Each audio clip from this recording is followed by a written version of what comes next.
Greetings, imagination connoisseurs. Once again, it is I, your Duke of Dope Discourse, Robert Meyer Burnett. I invite you to watch and listen to the Designing Hollywood podcast, brought to you by Martika Ibarra and the great, legendary Hollywood costume designer, Marilyn Vance. I am afforded the wonderful opportunity of co-hosting the show. If you are interested in the magic of Hollywood, the design of Hollywood, the clothes of Hollywood, watch the Designing Hollywood podcast, available wherever you get your podcasts from, or find the video version on the John Campea YouTube channel. That's right, the Designing Hollywood podcast. Why would you ever want to miss it? Especially if you love the movies. Observations with Robert Meyer Burnett. I've heard it said before, like, it was a very smart man named Robert Meyer Burnett who said the currency of our current age is authenticity.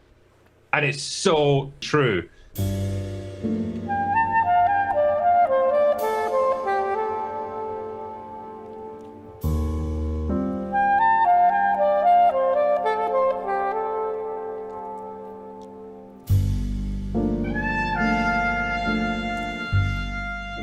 Imagination Connoisseurs Unlimited, in association with Road to Perdition writer Max Allan Collins, presents True Noir, the Nathan Heller case books, based on his 19-novel series about the Chicago PD officer turned private eye to the stars, Nathan Heller, starring Todd Stashwick.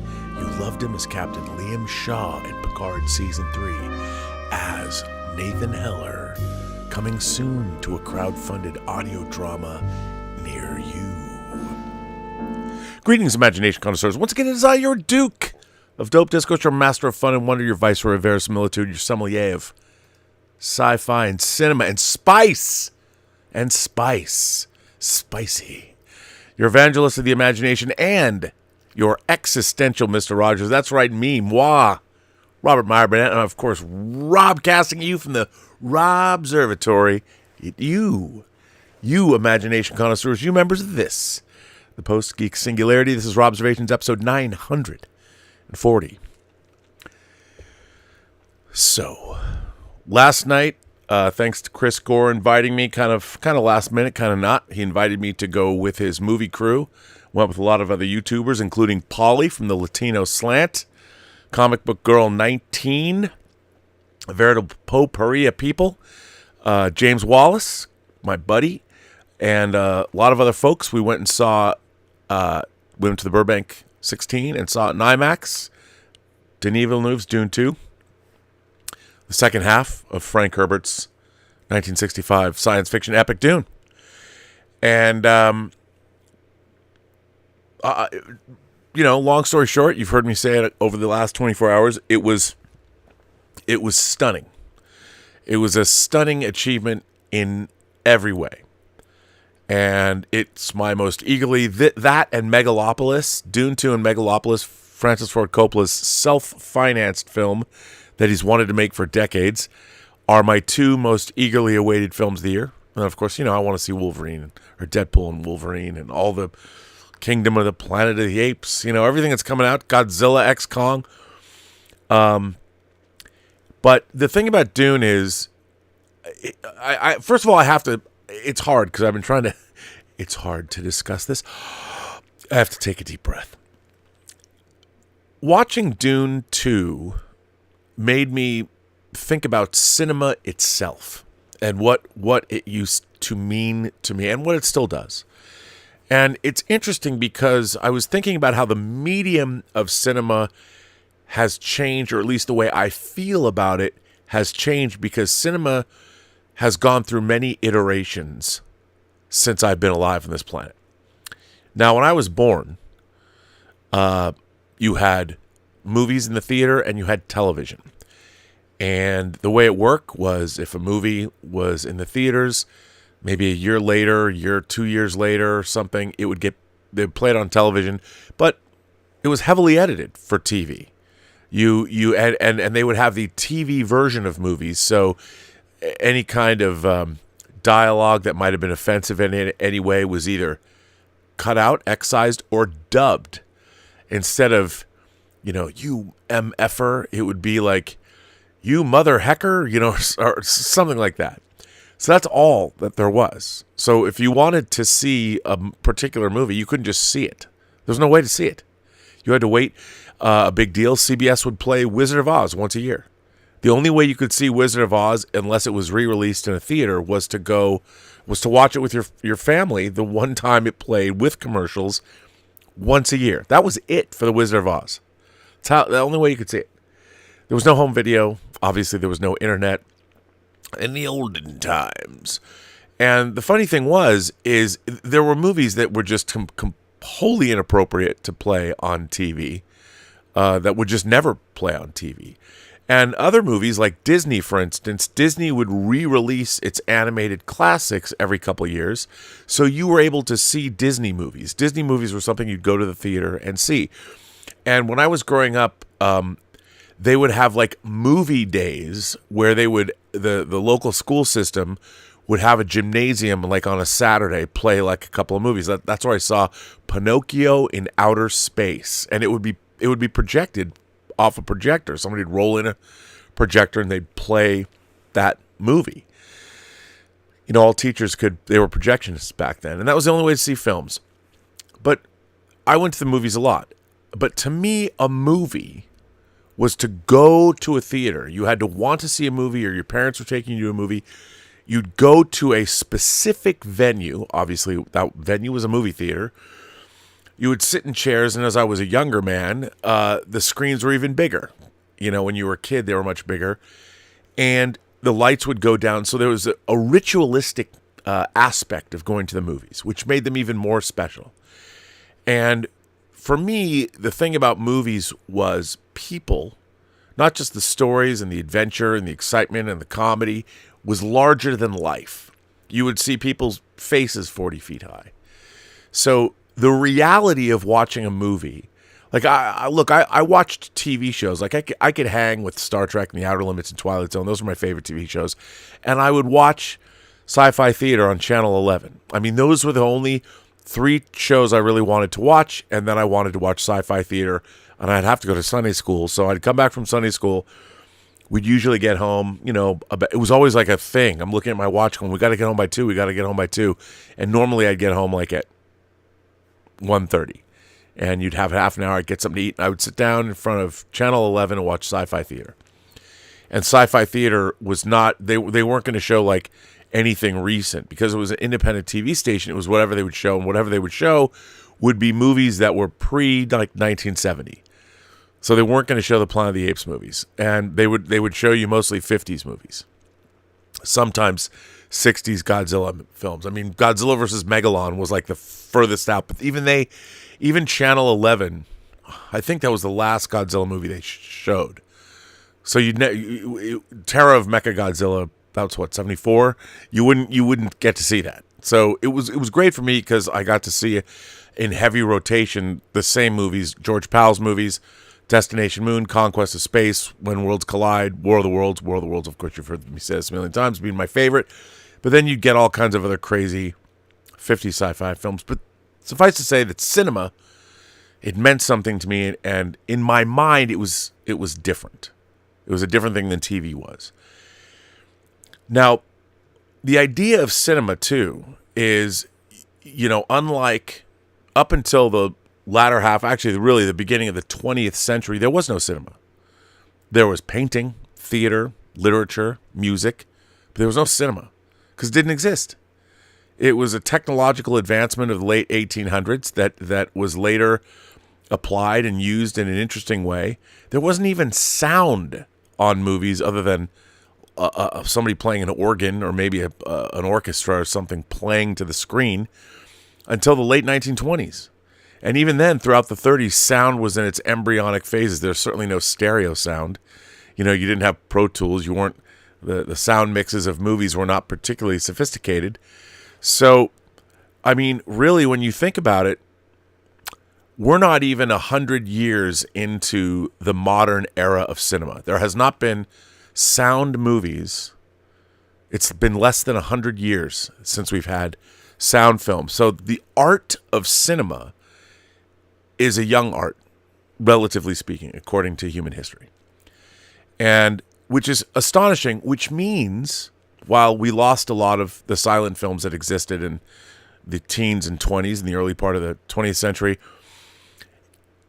it's not inconceivable. I mean, I haven't calculated this. I don't think you could see every movie ever made, but you can see a wide swath of films now from the dawn of the age of cinema to now. Now, if you went back as a science fiction film fan, I mean, obviously, if you really, and here's the thing, for me, moviegoing has changed a great deal, and this is not a criticism of you, the viewer, but nowadays, people have almost moved, their film fans especially, have moved almost exclusively into watching things. Whereas as a science fiction, fantasy, horror, comic book aficionado, when I was growing up, it was a combination of all those things. You wouldn't just watch movies. Maybe some people did, but for the people that I knew, it was a combination of things. Like if you loved horror movies, you loved Universal classic horror, but you also loved reading Stephen King novels and like classic science fiction, because there was very little science fiction that was made from classic books. Where you turned to get great science fiction was novels, if you were a sci-fi fan, because there was very little science fiction, at least in the movies, that was good. I mean, there was a lot of cheeseball science fiction, giant ant movies like them, but actually that's not a cheeseball movie. And you'd get the occasional banger like the original Invasion of Body Snatchers or the original Forbidden Planet, which was, of course, loosely based on Shakespeare's The Tempest. And you get something like Day the Earth Stood Still, and of course Kubrick's 2001: A Space Odyssey in '68, and Planet of the Apes, which was a literary adaptation, again a loose literary adaptation. But you would read science fiction and you would read horror, and you read all different kinds of things because that was all there was. And so the art of cinema, which is obviously a visual medium, sometimes, and also a lot of the movies that were coming out of the 60s, I've talked a lot about movies like Last Year at Marienbad. I read a letter about Antonioni's Ennui trilogy, and the visual language of cinema, especially since the 60s, has really developed with the advent of MTV and music videos. For instance, the art of film editing has changed.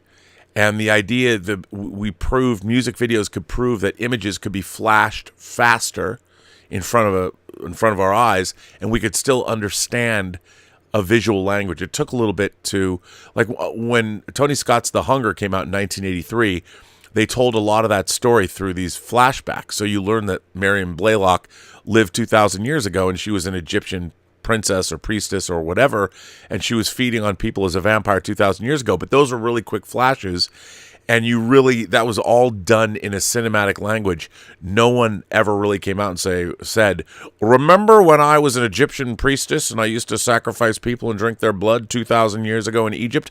They never said that. But it was presented as visual information, and you could infer or take meaning away from it. And there was a lot of movies like things like La Dolce Vita, Fellini's films, Godard's films, Truffaut films. The European cinema, they would juxtapose images against what, say, a character was saying. All different things. People were trying different things with the language of cinema and how cinema was presented. Most recently, if you haven't, not most recently, but within the last 2 years, or the last 10, 20 years, there has been interesting movies like Under the Skin, the Scarlett Johansson movie that was based on the novel by Michael Faber, which is the first half of it is pure cinema, and you have Scarlett Johansson is actually an alien who's taken human form, and you see the alien's perception of humanity as the creature drives around and picks people up, and it's a very interesting movie. If you haven't seen, I know people go, Under the Skin, isn't that the movie where Scarlett Johansson does full frontal nudity? Yes, but it's a lot more than that, I promise you. And if you haven't seen it, it's a different kind of an experience. But I feel that now we're kind of in a rut in terms of what is the art of cinema. And I know people can throw at me different kinds of movies, but we have sort of settled into a way that we're taking in information and how story beats are presented to us, and there's not a lot of pure cinema, pure visual information, and we expect to understand like backstory and lore when you're watching, say, a fantasy movie that's conveyed to you in a manner which you can understand. But cinema itself, the art of cinema, has kind of hit, I would say, in terms of the aesthetics and the way movies are made, has become rather, I want to say, rudimentary. That you don't have a lot of diversity in the way stories are told. 3-act structure, because we have to make things for the greatest common denominator. The studios are making very expensive movies, so they have to be easily understood, not just by our domestic audiences, but especially audiences around the world. That's why movies like Fast and Furious and Fast 9 and Fast 10 would substantially outgross what they would make domestically in the international markets, because with that kind of action, you don't need to rely on dialogue to tell the story. So, more appealing to those international masses, which I understand. Dune and Dune 2, however, are a lot more reliant on the visual language of cinema and meaning and metaphor and things that only exist as visual information. So much of the lore of Dune is not necessarily presented in ways that are easily digested or understood watching both Dune 1 and Dune 2. Now, that said, I want to start this show by reading an article. It's an interview with Denis Villeneuve on Dune 2. This is in The Times from the UK. And I want to start by reading this article. Denis Villeneuve on Dune, Part 2. Young people want longer films. This was published February 22nd, 2024. Hugh Grant brought the house down at the BAFTAs last Sunday, sniping at modern cinema's addiction to sprawling epics as he presented the Best Director Award. Oompa Loompa Doompity Dong, the star of Wonka chanted. Most of the films were frankly too long.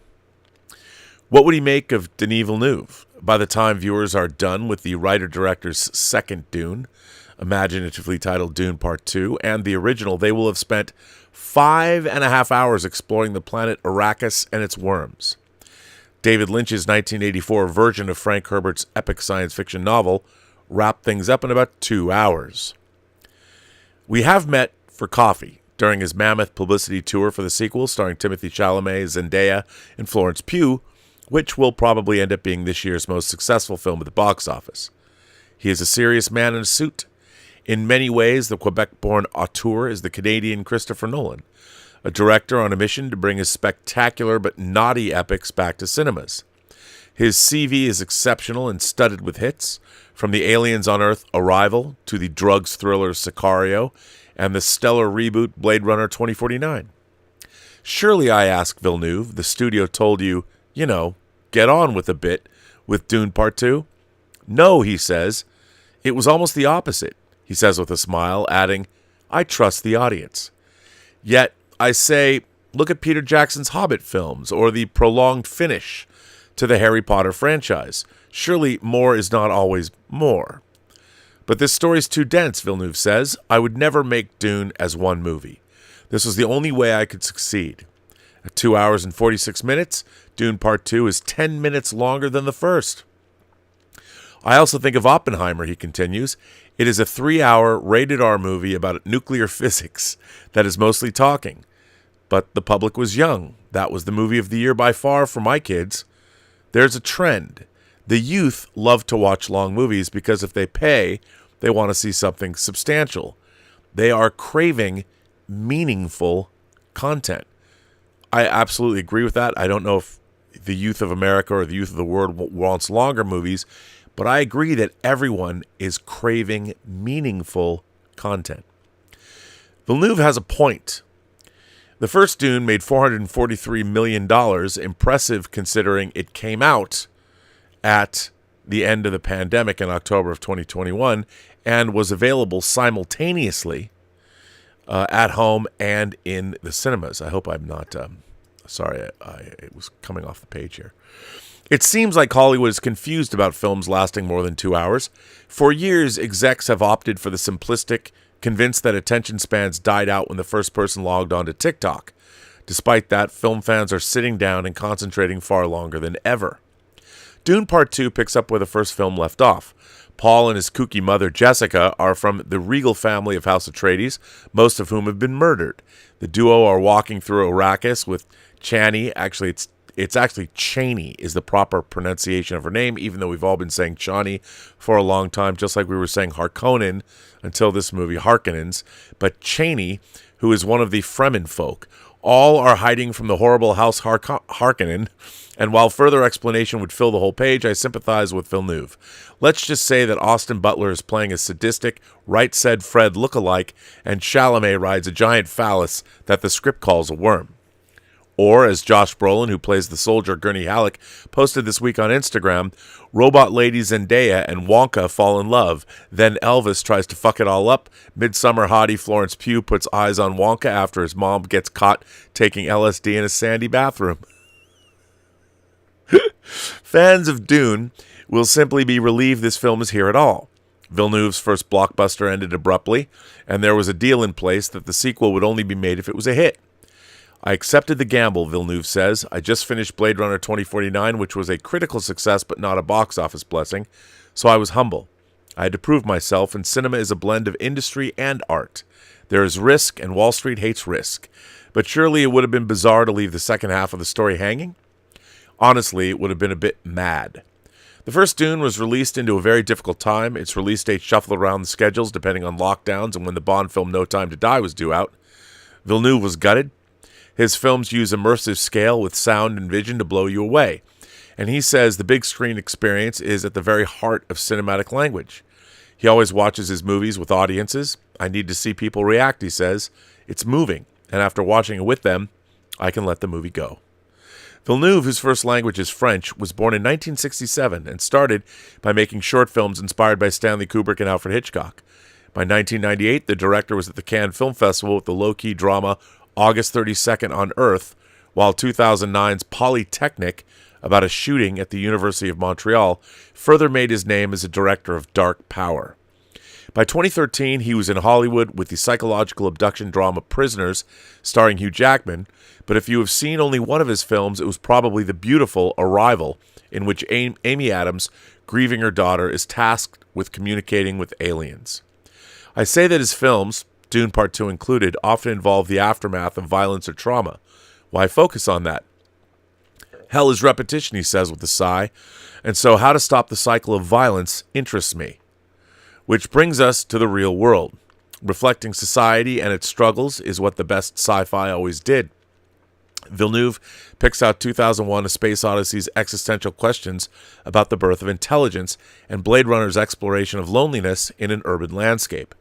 As key works for him, Dune, though, is set on the planet that quite bluntly looks like the Middle East that we've seen on the news, with the oppressed people of color, the Fremen, in desert robes and fighting foreign rulers who want them dead. In the new film, there is an order from malignant fascists to bomb them all, meaning the Fremen.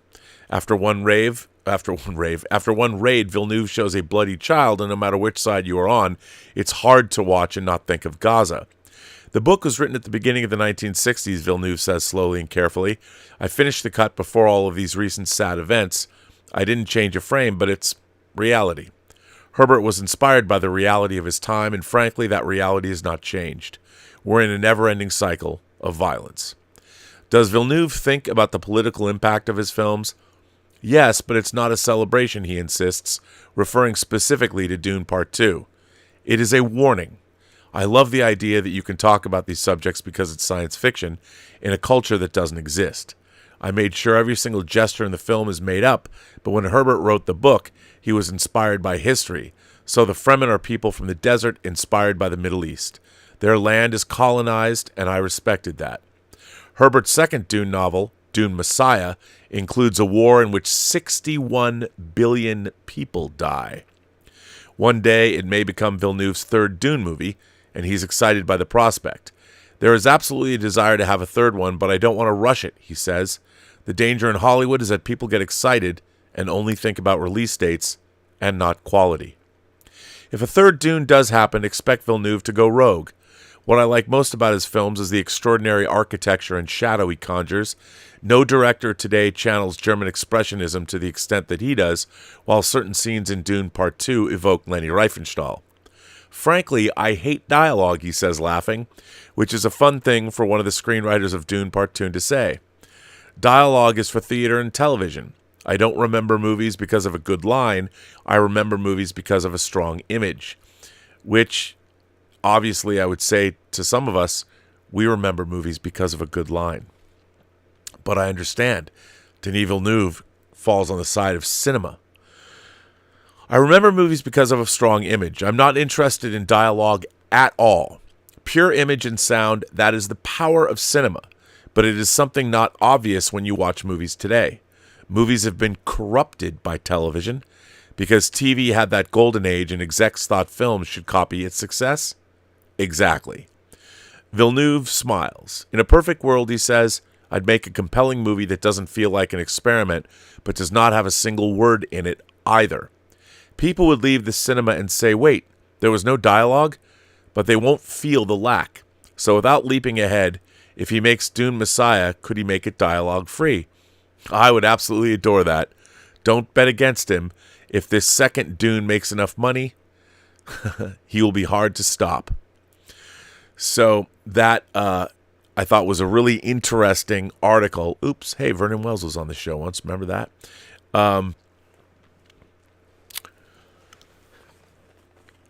Hearing him say that, it really gives you insight into the kind of a director that he is, because much of both Dune movies, and dare I would say Blade Runner 2049 and Arrival, there's a lot of flashbacks in Arrival, snippets of memories and things, so he's always using the language of cinema more so than a lot of directors who are working today.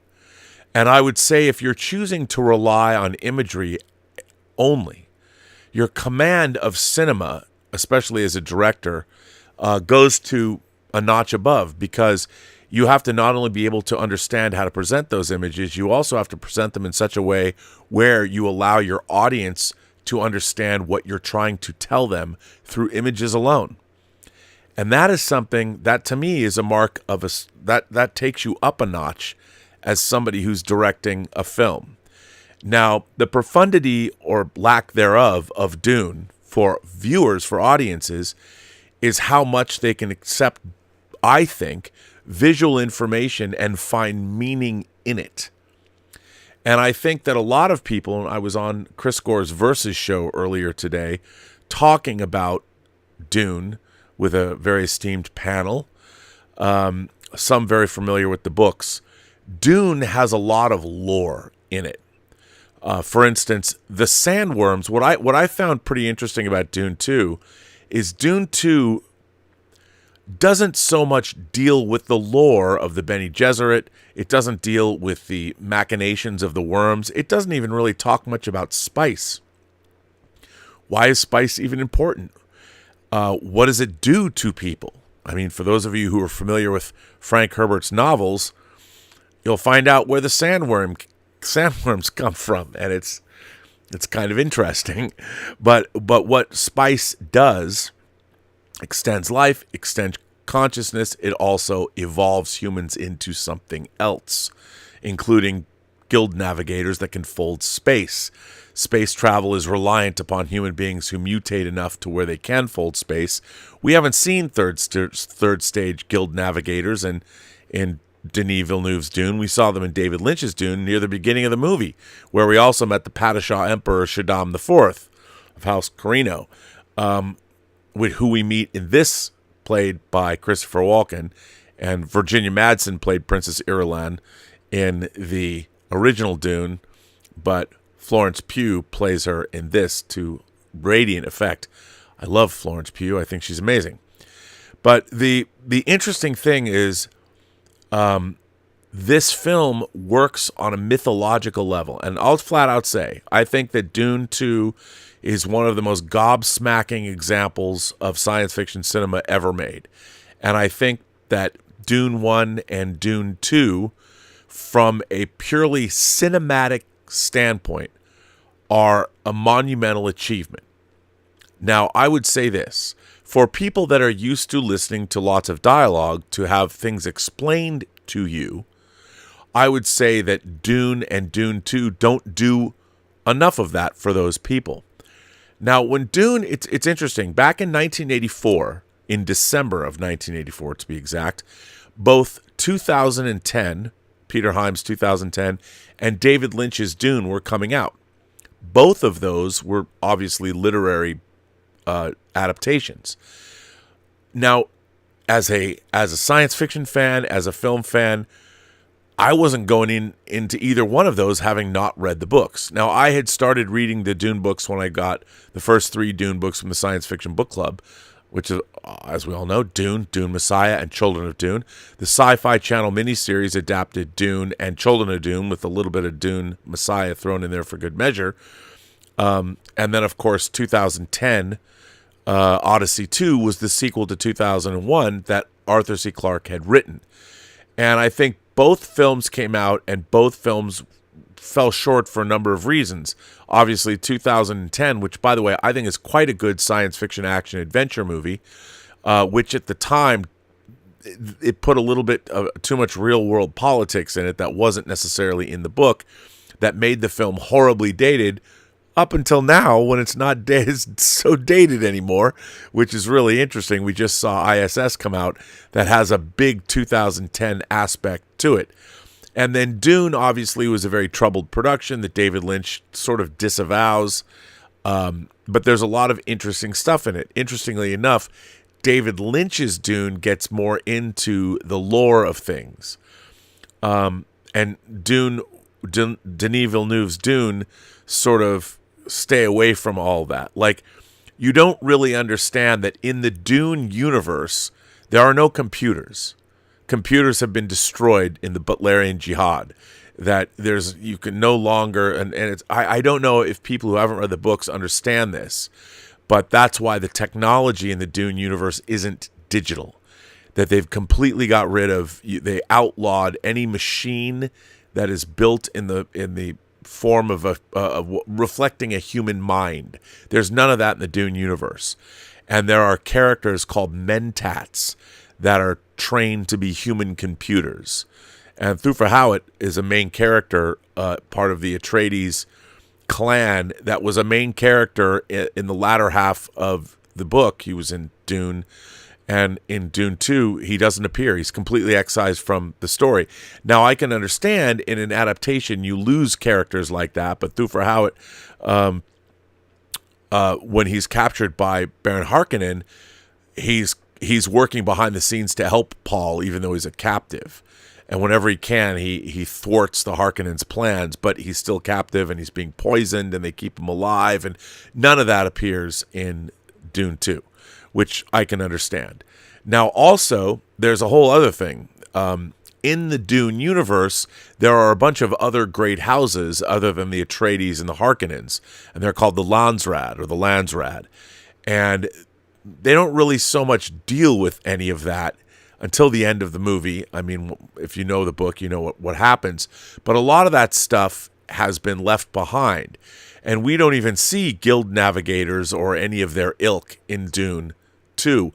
And the only time we ever saw, like, first stage guild navigators was at the beginning, when they are seen coming out of the ship that brings the order that says to Duke Leto that you are now in control of Arrakis. And you see these guys in helmets and they have the orange spice gas. But no one points them out. No one says, look over there. Those are first stage guild navigators, where we saw them in the original David Lynch Dune, because they roll in the third stage guild navigator and all of that. Adaptation changes things. But that's not, Denis Villeneuve did not want to get tripped up by the universe or the lore. So what he chose to do was focus on the real story, which has much more real world ramifications. The whole point of Frank Herbert's Dune is the danger of following messianic figures, and it doesn't lead any place good. And so I thought that Dune 2 does a wonderful job of hitting that home. And I think Timothée Chalamet proves beyond a shadow of a doubt why Denis Villeneuve cast him as Paul Atreides, Muad'Dib Usul.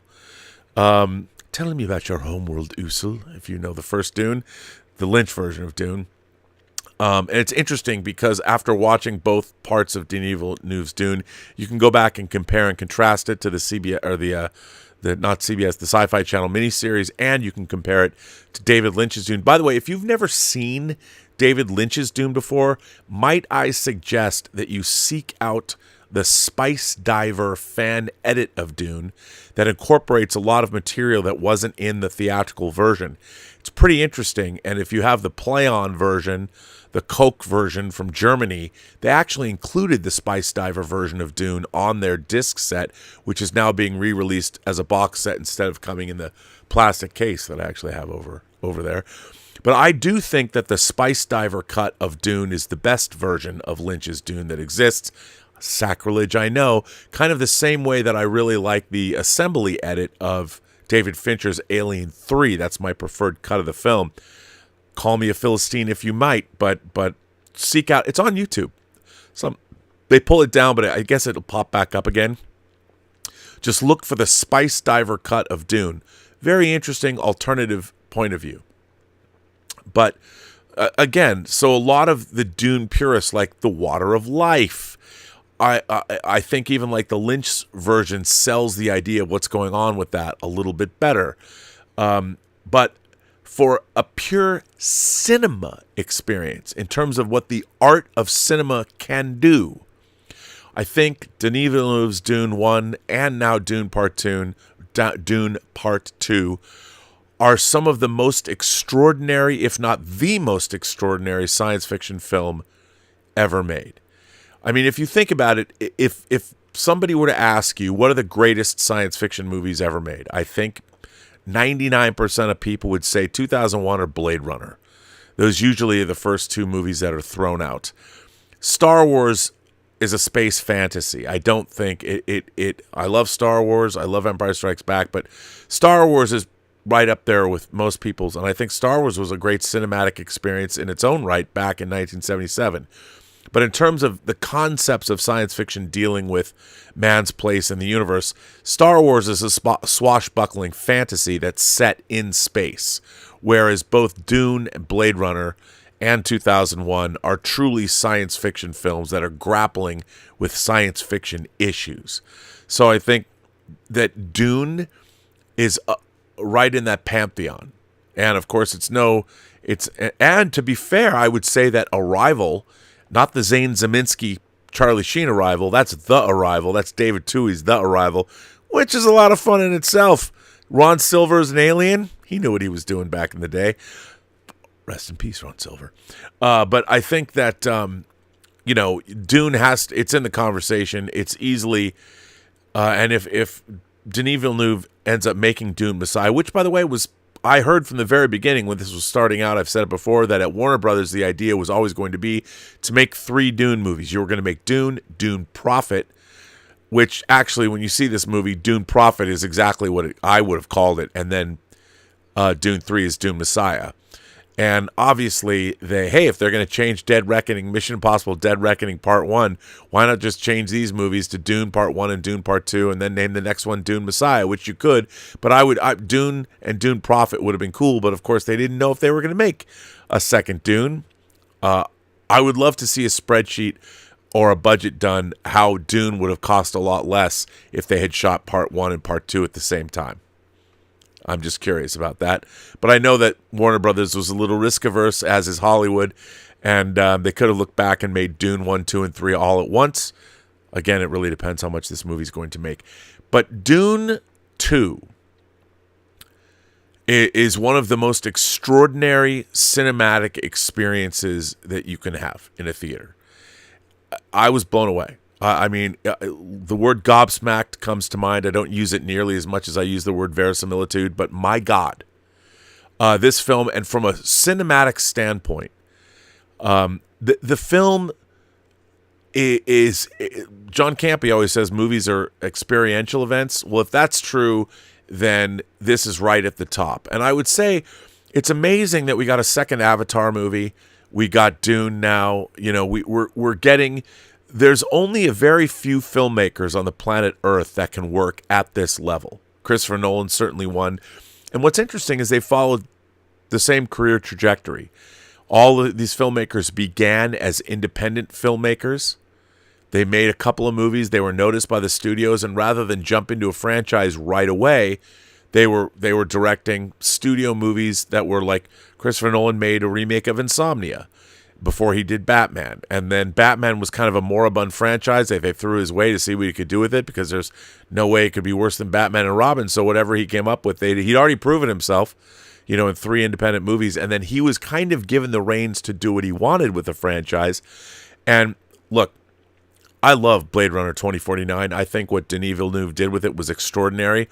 Why Warner Brothers thought they were going to spend $175 million to make a Blade Runner sequel, God bless the people that greenlit that movie, but there is no way in God's green earth. I don't care what anybody thinks about Blade Runner, whether it's your favorite movie or not. Blade Runner was not a hit. It's never made money.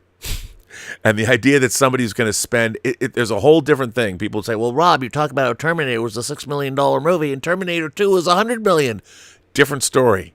Terminator 1 was a hit based on its cost, and during the home video era and explosion and cable of the 80s, by the time you got around to greenlighting a Terminator 2 for $100 million, everybody in the world had seen Terminator and loved it.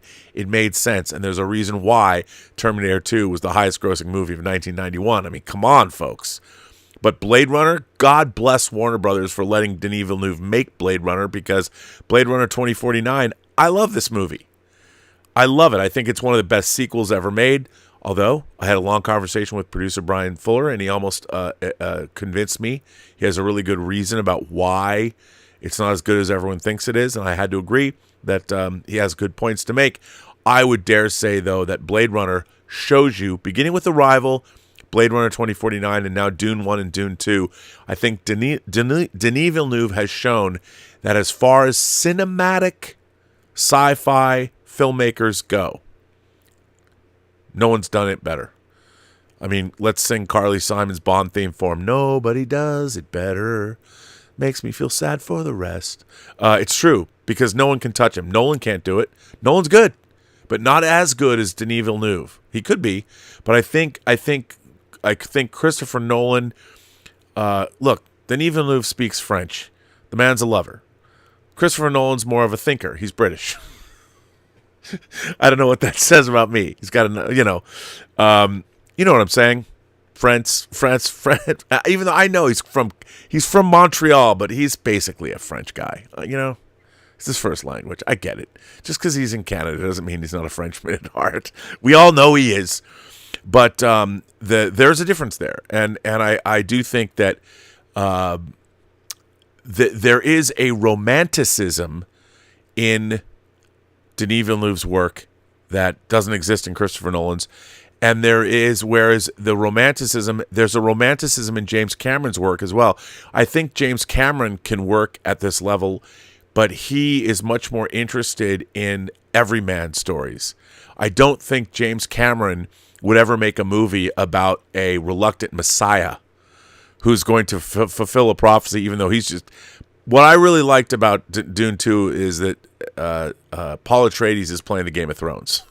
He doesn't... I don't think the way that Denis Villeneuve is presenting him, he sees this prophecy as a means to an end, which is basically he's gonna avenge his family. And the other people, if other people want to believe, if you want to believe I'm the Messiah, you can go right ahead, because I'm going to use that idea, and I'm going to use all of you to get back at the people that fucked over my family. And I loved all that. I thought it was great, and I loved it. And I thought Dune 2 was truly one of the most extraordinary film experiences that you can possibly have in a theater. It was just extraordinary to talk about an experiential event.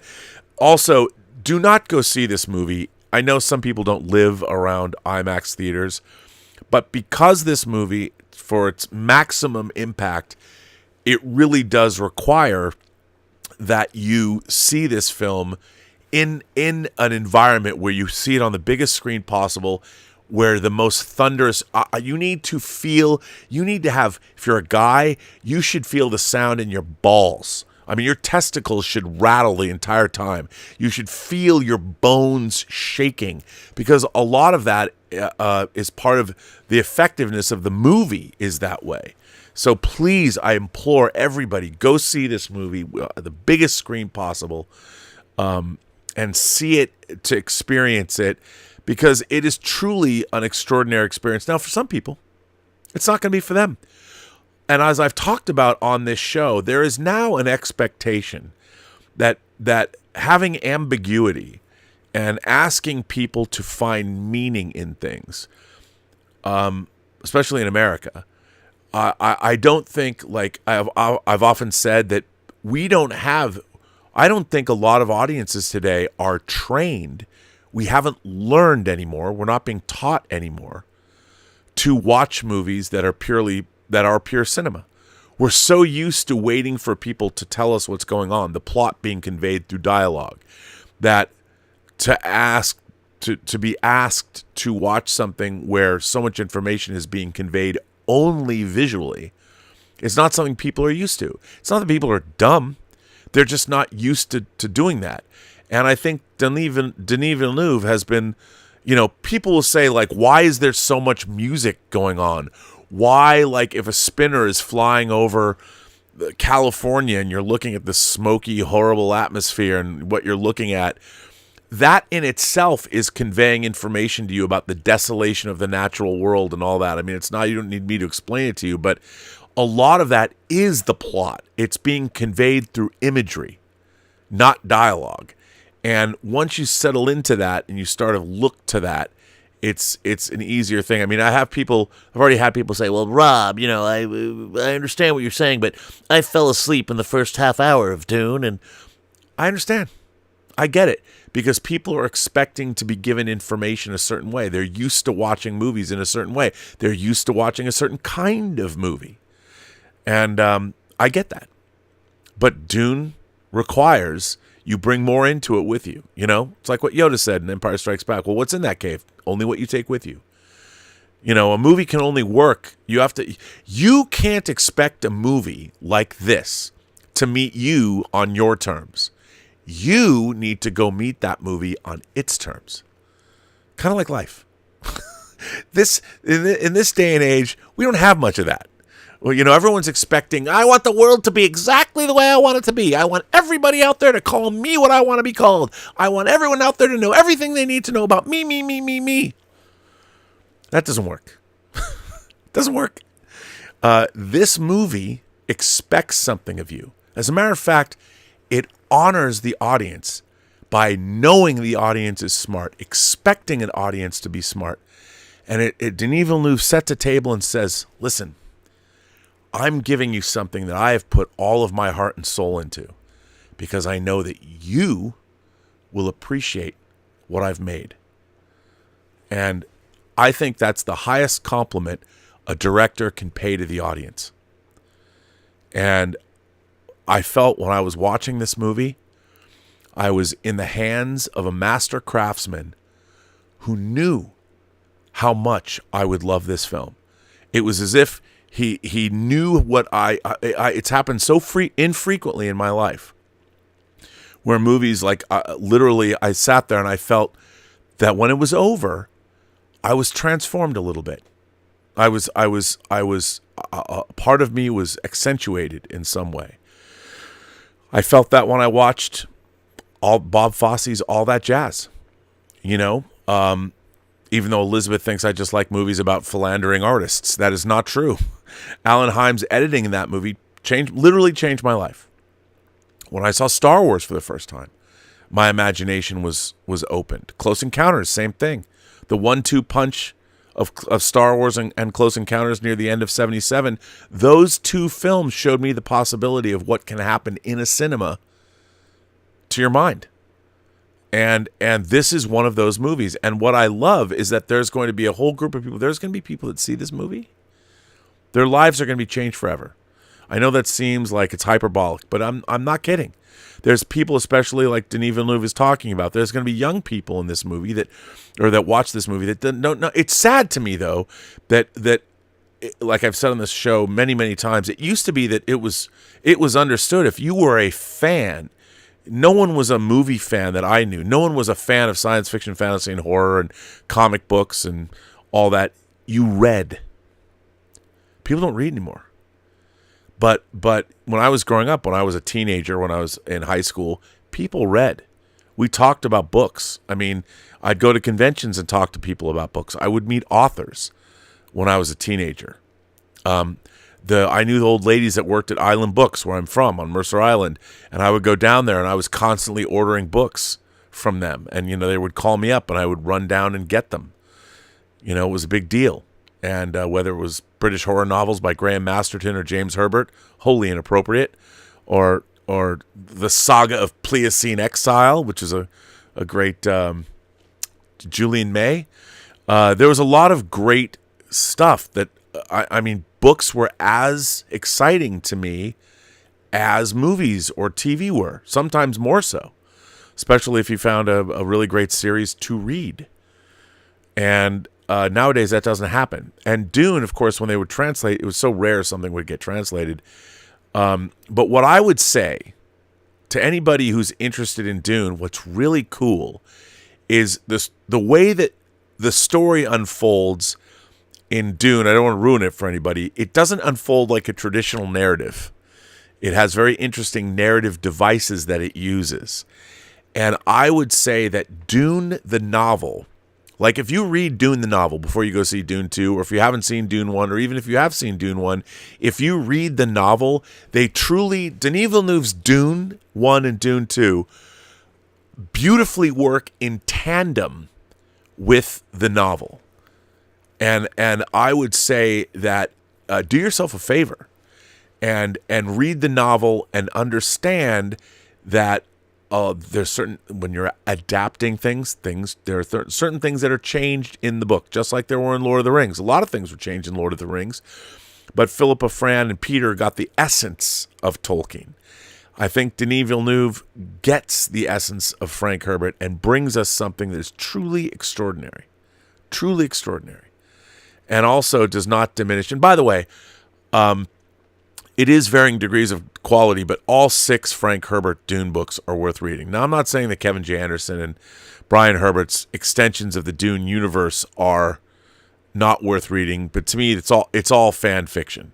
It was Frank Herbert's universe, and as wacky as I remember when God Emperor of Dune was one of those books that I ran to the bookstore to get when it came out.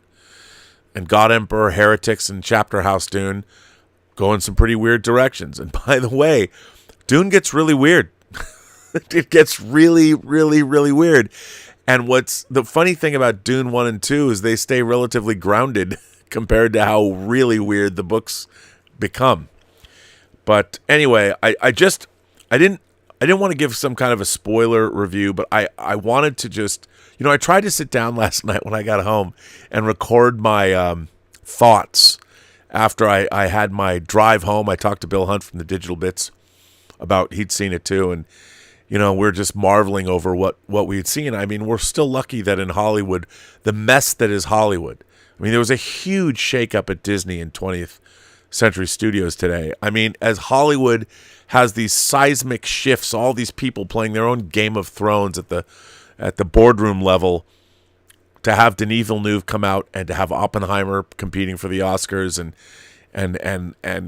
I mean, we still live in a time where all the machinations of Hollywood, whether they're playing with their Wall Street analytics or money or whatever, Dune 2 comes along to remind us what movies can be, what the power of cinema can be. And I'm hoping that audiences are going to embrace this movie. They're going to go back because, as Denis Villeneuve says, people want to feel something. And our society now, other than feeling outrage and feeling anger, what I have always received from cinema is awe and wonder.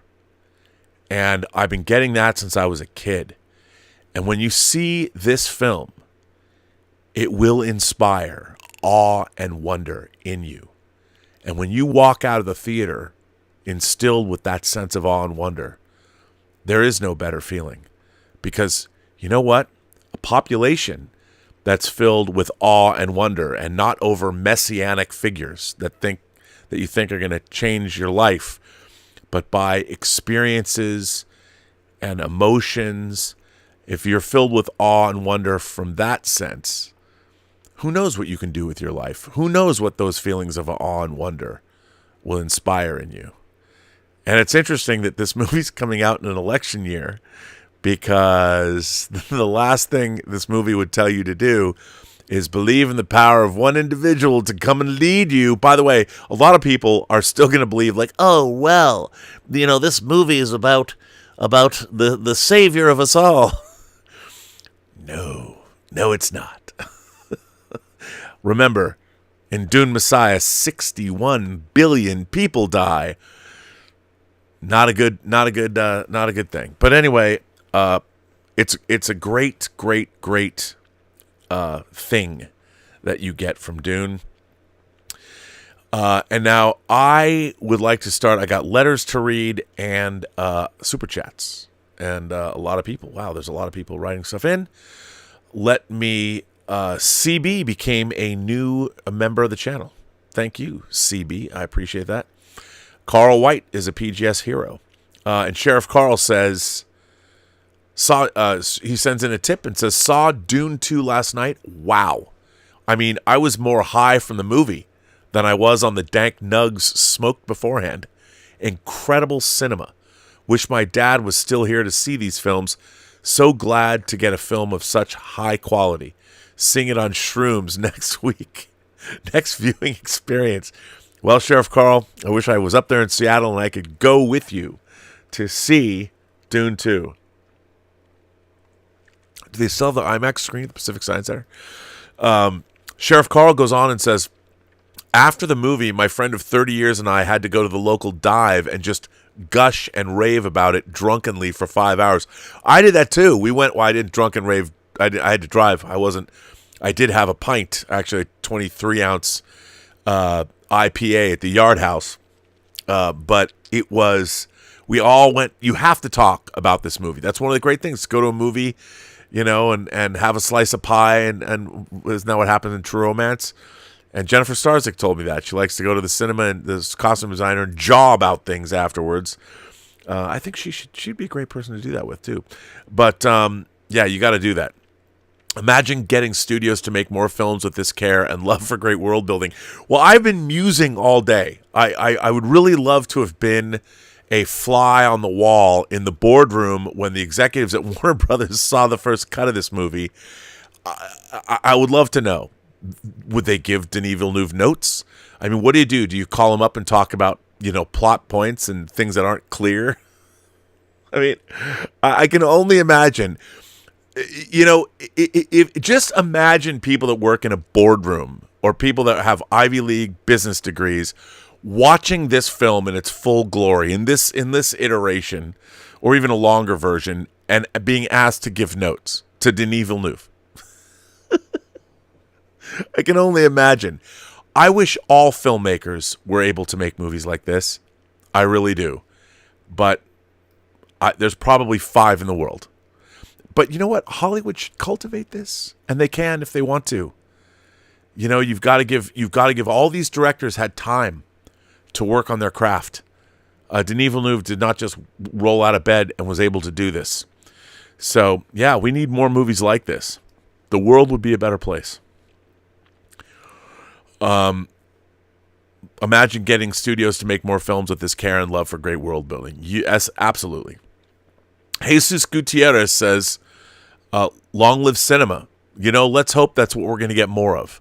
You always see these movies and you hope we get more things, and then, you wind up with another. It's very funny to think that Madam Web, which is a studio debacle that was engineered by people at the studio that really don't know what the fuck they're doing, or why they're doing it, or what they hope to achieve. I can only imagine if Tom Rothman ran Warner Brothers, what Dune would look like. I don't think it would be so great. Anyway. Um, Long live cinema. Scott Bartholomew says Dune is cerebral sci-fi. It is, but I think, so is Arrival. So is Blade Runner 2049. So is Under the Skin, which Denis Villeneuve did not make. But yeah, cerebral sci-fi. I think all good sci-fi is cerebral sci-fi. Garrett Groover asks, what is your favorite non-samurai Kurosawa movie? I think there's two, probably High and Low and Akiru. Akiru is just an unbelievably beautiful movie. But High and Low, which I watched, I want to say we did High and Low for Whining About Movies, but High and Low and Akiru are my two favorite non-samurai Kurosawa movies. And I don't think that I don't really consider Rashomon a samurai movie. Not really. And that's probably that might be my favorite Kurosawa movie. It's not a traditional samurai movie. KSTW 11 was a bit different for me, says Sheriff Carl. That's our local news. That was our local indie station where Star Trek was on when I was growing up in Seattle. I'm 40 and Blade Runner, Terminator, Beastmaster, Bloodsport, and Dune were the sort of things they were playing. Even in my cold, unfinished basement on the crap TV, the magic of those films made their mark on me. KSTW. Yeah, I mean, we have a gulf. We have 17 years between us, so that makes sense. Those movies didn't exist when I was watching Channel 11 religiously. So, and what's really interesting, what's wild, if you think about it, that wasn't the movies that you were watching as a kid were pretty close in terms of time when they were made to when you were watching them, as it was for me watching movies from the 50s.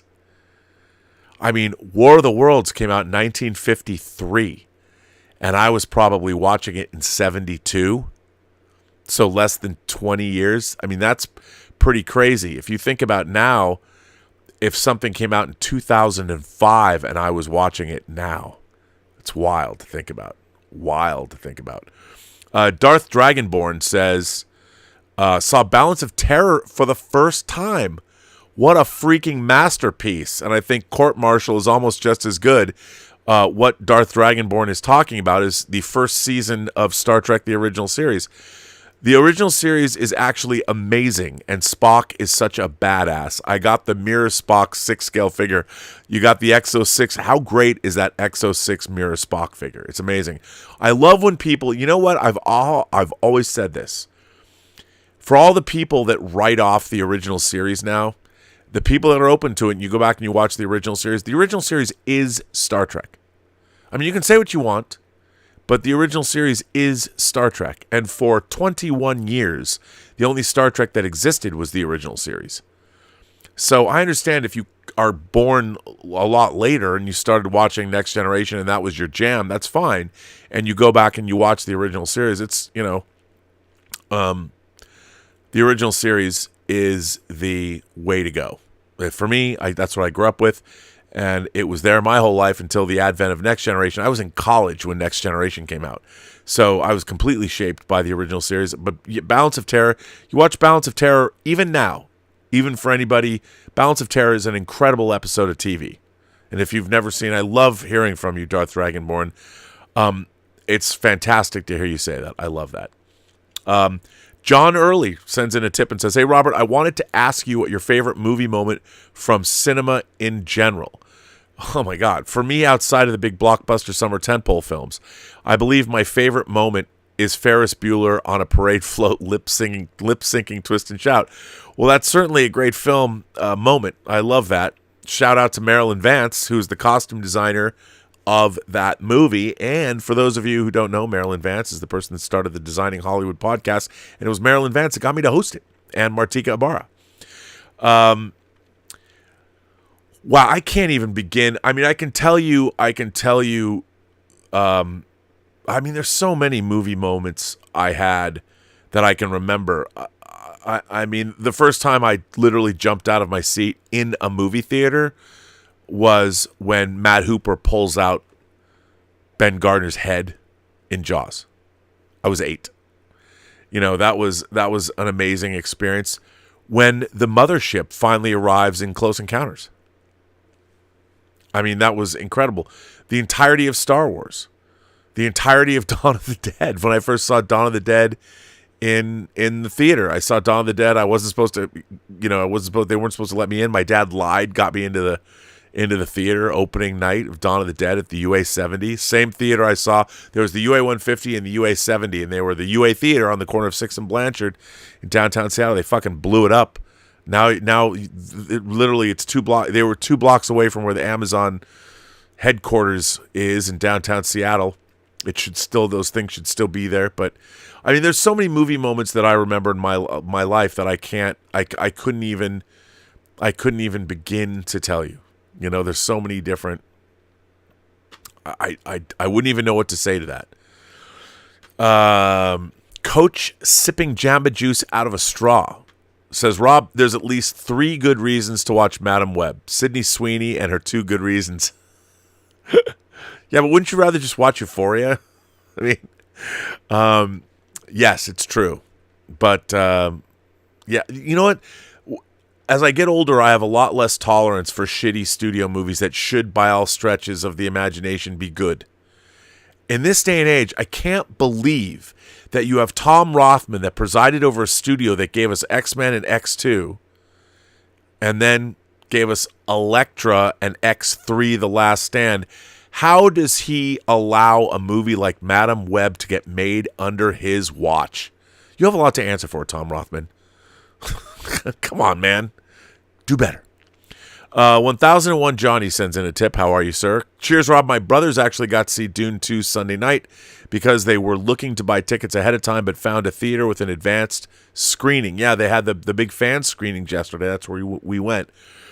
It was incredible. Joey Johnston says, happy birthday, man. You don't look a day over 20. I love the fact that this happy birthday joke, I don't know how it started, so for those of you who don't know yet, for whatever reason, people decided to wish me a happy birthday every day, which is fine. It's kind of a fun thing. Now people are following me to other people's channels and saying happy birthday to me on those channels. For the record, my birthday is May 15th, and I hope that you shower me with affection, because if I don't have anybody say happy birthday to me on my actual birthday, I'll be sad. Thomas Logan, our friend Thomas Logan, says, Villeneuve's next is Arthur C. Clarke's Rendezvous with Rama. Dune Messiah is looking like 2029, which works because it allows Tim and Zendaya to age. Now, do we have an official confirmation on Rendezvous with Rama? My God, if I had a quarter for everybody who was involved with Rendezvous with Rama over the last 25 years, I'd probably be a wealthy man. Another book, again, Arthur C. Clarke's Rendezvous with Rama, I got from the Science Fiction Book Club, and I read it when it first came out. And now it's a series. But Rendezvous with Rama is going to be interesting. Though, to be honest, I don't know. Maybe there's a reason why Rendezvous with Rama hasn't been made yet.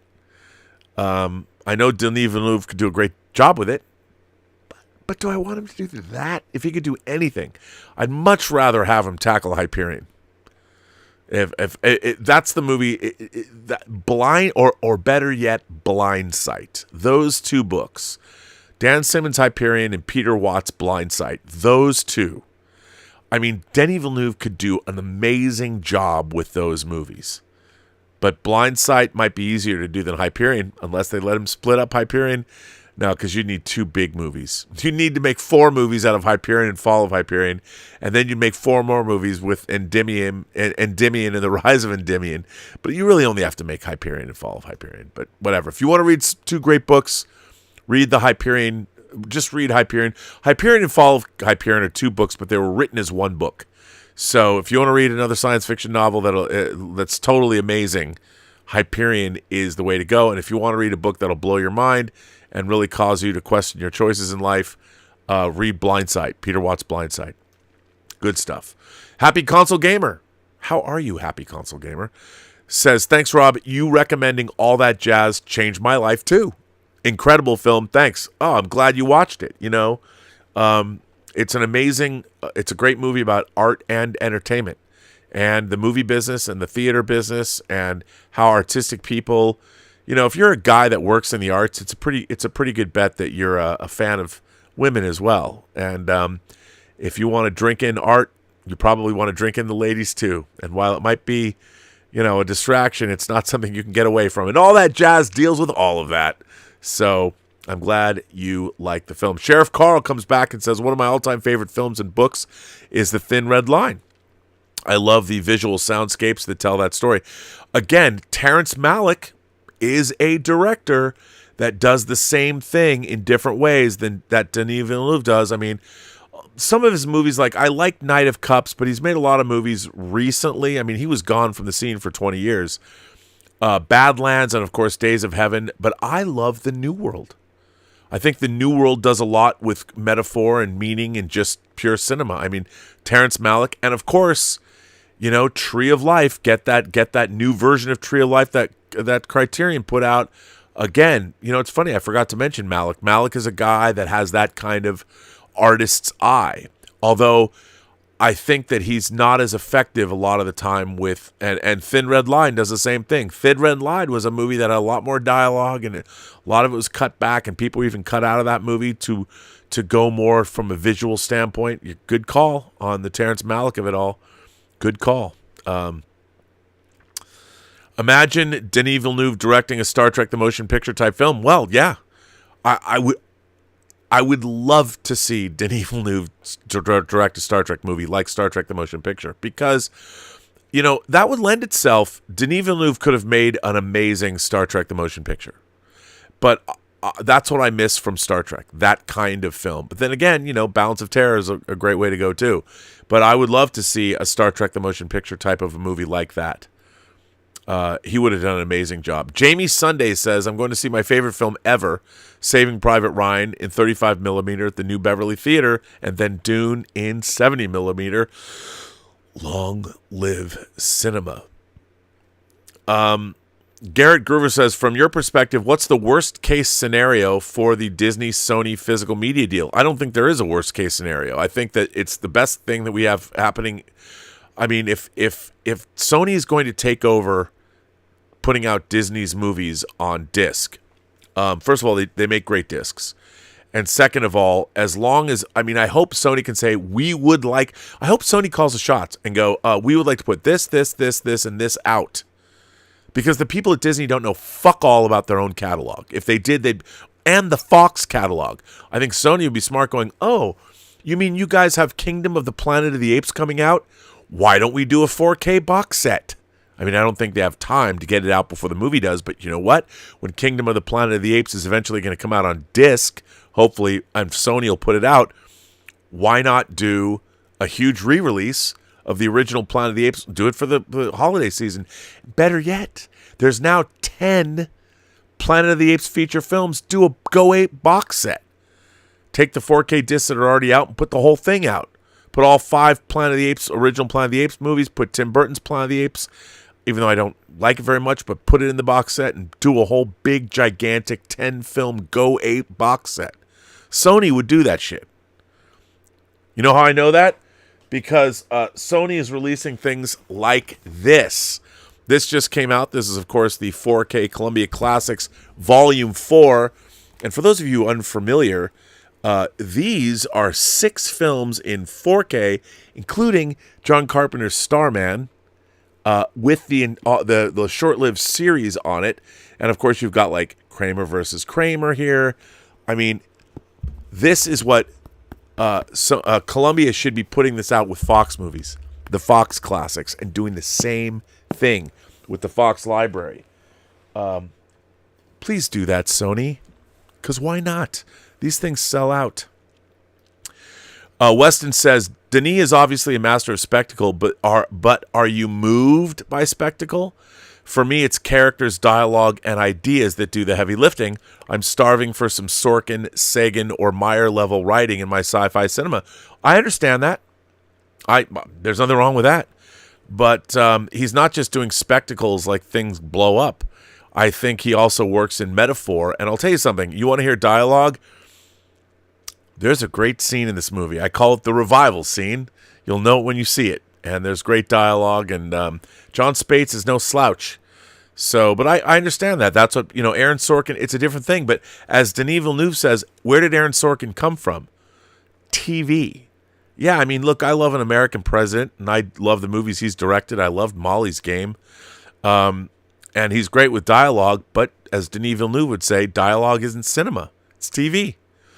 Even though I know they go hand in hand. But remember, cinema existed for a couple of decades before it had sound. So, but yeah, I understand what you're saying. I'm just being a little flippant. But I think it's there. I think you're gonna like it. Sheriff Carl says, I've actually been going through the OG Star Trek series on Blu-ray. I watched it passively as my dad was a huge fan of it. You're right, it holds up still. I won't lie, though. I'm excited to get into my TNG set. Yes, the Seattle Center has IMAX, and Cinerama is back. Yeah, I'm hoping that Dune is playing at the Cinerama. I'd love to go see it at the Cinerama. Cinerama's back, baby. It was closed for a while. Go see it, though, in IMAX. And if you have the TNG Blu-rays, don't forget to watch all the special features I worked on, because I worked hard on those. Joey Johnson says, Hulu dropped the first 2 episodes of Shogun. Oh, my God, I might just have to run and go watch them right now. All right, I'm caught up on Super Chats and tips, but you can send more if you want. I'm going to read some letters. So, first letter comes from Jared Snyder. Am I just becoming too old? Dear Rob and my fellow members of the Post-Geek Singularity, I have a few years on you, so maybe I am just like Voyager 2, out on the edge of the solar system sending back telemetry on what I'm experiencing. I still love a good movie.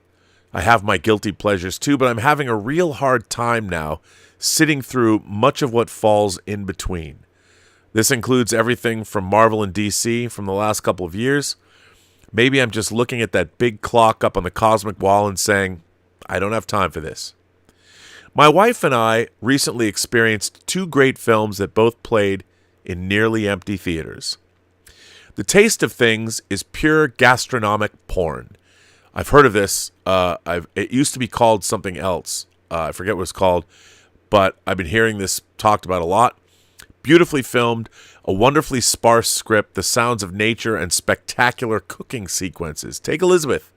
I've told her about that, and we've talked about it. You'll get to see just how beautiful middle-aged Juliette Binoche actually is. Oh, I am. I want to see it. Zone of Interest may be just the best horror movie I've ever seen. Zone of Interest, directed by Jonathan Glazer, who directed Birth and directed Under the Skin, the Scarlett Johansson movie, based on the book of Michael Faber. Zone of Interest may be the best horror movie that I've ever seen. The cognitive dissonance of the characters is slowly revealed through the course of the story. By the way, Zone of Interest is nominated for Academy Awards. It's an incredible, horrifying movie. It relies on human imagination to create the horror. The CGI and practical effects are sparingly used, a condiment that brings focus to the details of the story rather than replacing the narrative. It's amazing. A common theme that ties these 2 films together is that they use a minimum of dialogue and instead rely on the powers of filmmaking and acting to carry the story. I find more and more this is what I want in any film I'm going to invest my time in. Best regards to you, Rob. Jared M. Snyder. Well, Jared, I'm right there with you, and look, existing in this movie pundit YouTube space and also being a filmmaker myself. Not nearly as many films as I would have liked to have made, but still finishing up one right now. Yay, White Devils. You're right. And when like Martin Scorsese is talking about pure cinema and how he doesn't look at the Marvel or the comic book movies as real cinema, what he's talking about is cinema that speaks to the human condition. Now, I grew up reading comic books, so comic book characters are embedded in my soul. And I still maintain that the 1-2 punch of Infinity War and Endgame, they're amazing. I mean, I would put them in the pantheon of the great fantasy films ever made. And of course, all the build-up, all the character development that happened before those movies. And I understand a lot of people look at superheroes and can't deal with them, especially if they're realists, pragmatists, whatever. Just like there's people that look at Lord of the Rings and all they see is that everyone's wearing a wig. Because I've heard that too, and I'm like, you have no sense of imagination. Well, that's true. There are people that didn't grow up with a sense of imagination, or they weren't tickling their fancy watching movies. They were much more involved in things that happen in the real world. I get that. I totally understand that. But you want more out of cinema. And to me, I've told people a million times, I do not watch science fiction, horror, and fantasy films over and over and over again. I like watching them as sort of comfort food, but the movies that speak to me, like I could watch Almost Famous, the long version, the untitled version, over and over and over again. Just like I can watch The Godfather over and over and over again. I can watch Goodfellas over and over and over again. You know, I can watch The Verdict over and over and over again. You know, David Mamet, Verdict script, Sidney Lumet, over and over and over again. Rosemary's Baby is one of the only horror movies I can watch. I love the fucking Ninth Gate. Roman Polanski's The Ninth Gate. People look at me and go, why do you love that movie so much? I just love the idea that it's about a guy who looks for rare books. I mean, a guy who looks for books. He's my kind of people. I have a prop replica. Thank you, Swack Props, of the book from Ninth Gate right up there. It's one of my prized possessions. I like movies where people talk to each other, you know? But then again, I do like the pure cinema of watching something like Dune or Tree of Life or things like that. But I think as we get older, we want movies that address what does it mean to be human existence. Jeremy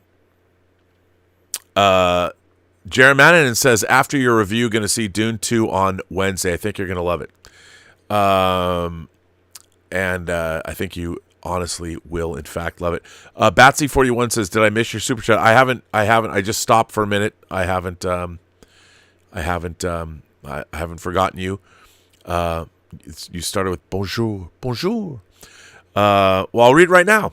Bonjour, Rob. I've seen Dune Part 2 last night on IMAX. I was speechless. Needless to say, I'm proud to be a French Quebecers right now. Merci, Denis, to put us on the map. Well, the great thing, I'll tell you something. Well, if you live in Quebec, Montreal has one of the great fantasy sci-fi film festivals, Fantasia, which I was there with a documentary I worked on 10 years ago. Fantasia's great. So what a great place to come from, which is amazing. So, yeah. So do Quebecers call themselves Quebecers? I guess you would. Proud a French Quebecer. I like that. So Darth Plato says, we could really have a banger chat about the world building of Dune. As someone writing a large space fantasy novel, world building is something I marinate in. Well, the world building of Dune is probably one of the foundational world building books, certainly, especially taking from our own Earth cultures. You know, it's really interesting. You know, I was thinking about this. If you guys haven't seen, not the new version, but I was talking about my very favorite anime of all time, which is Legends of the Galactic Heroes.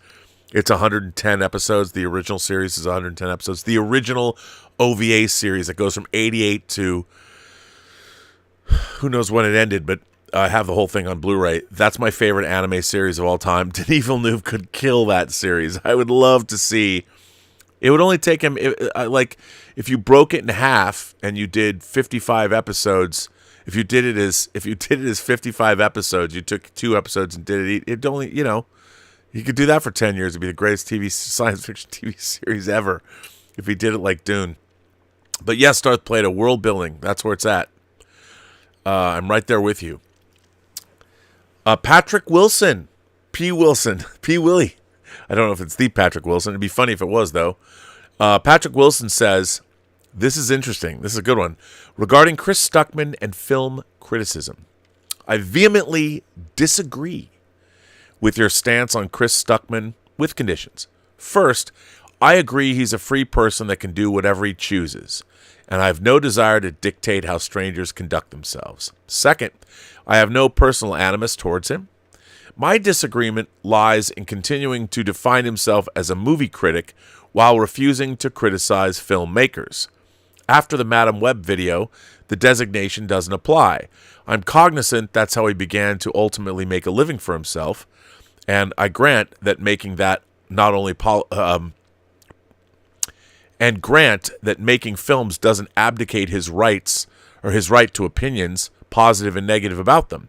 However, a critic that not only publishes to YouTube, but is an approved Rotten Tomatoes contributor and a member of the Critics' Choice Association, the largest critics association in the U.S. and Canada, has decided to commit a form of fraud by refusing to exercise the full duties and responsibilities required.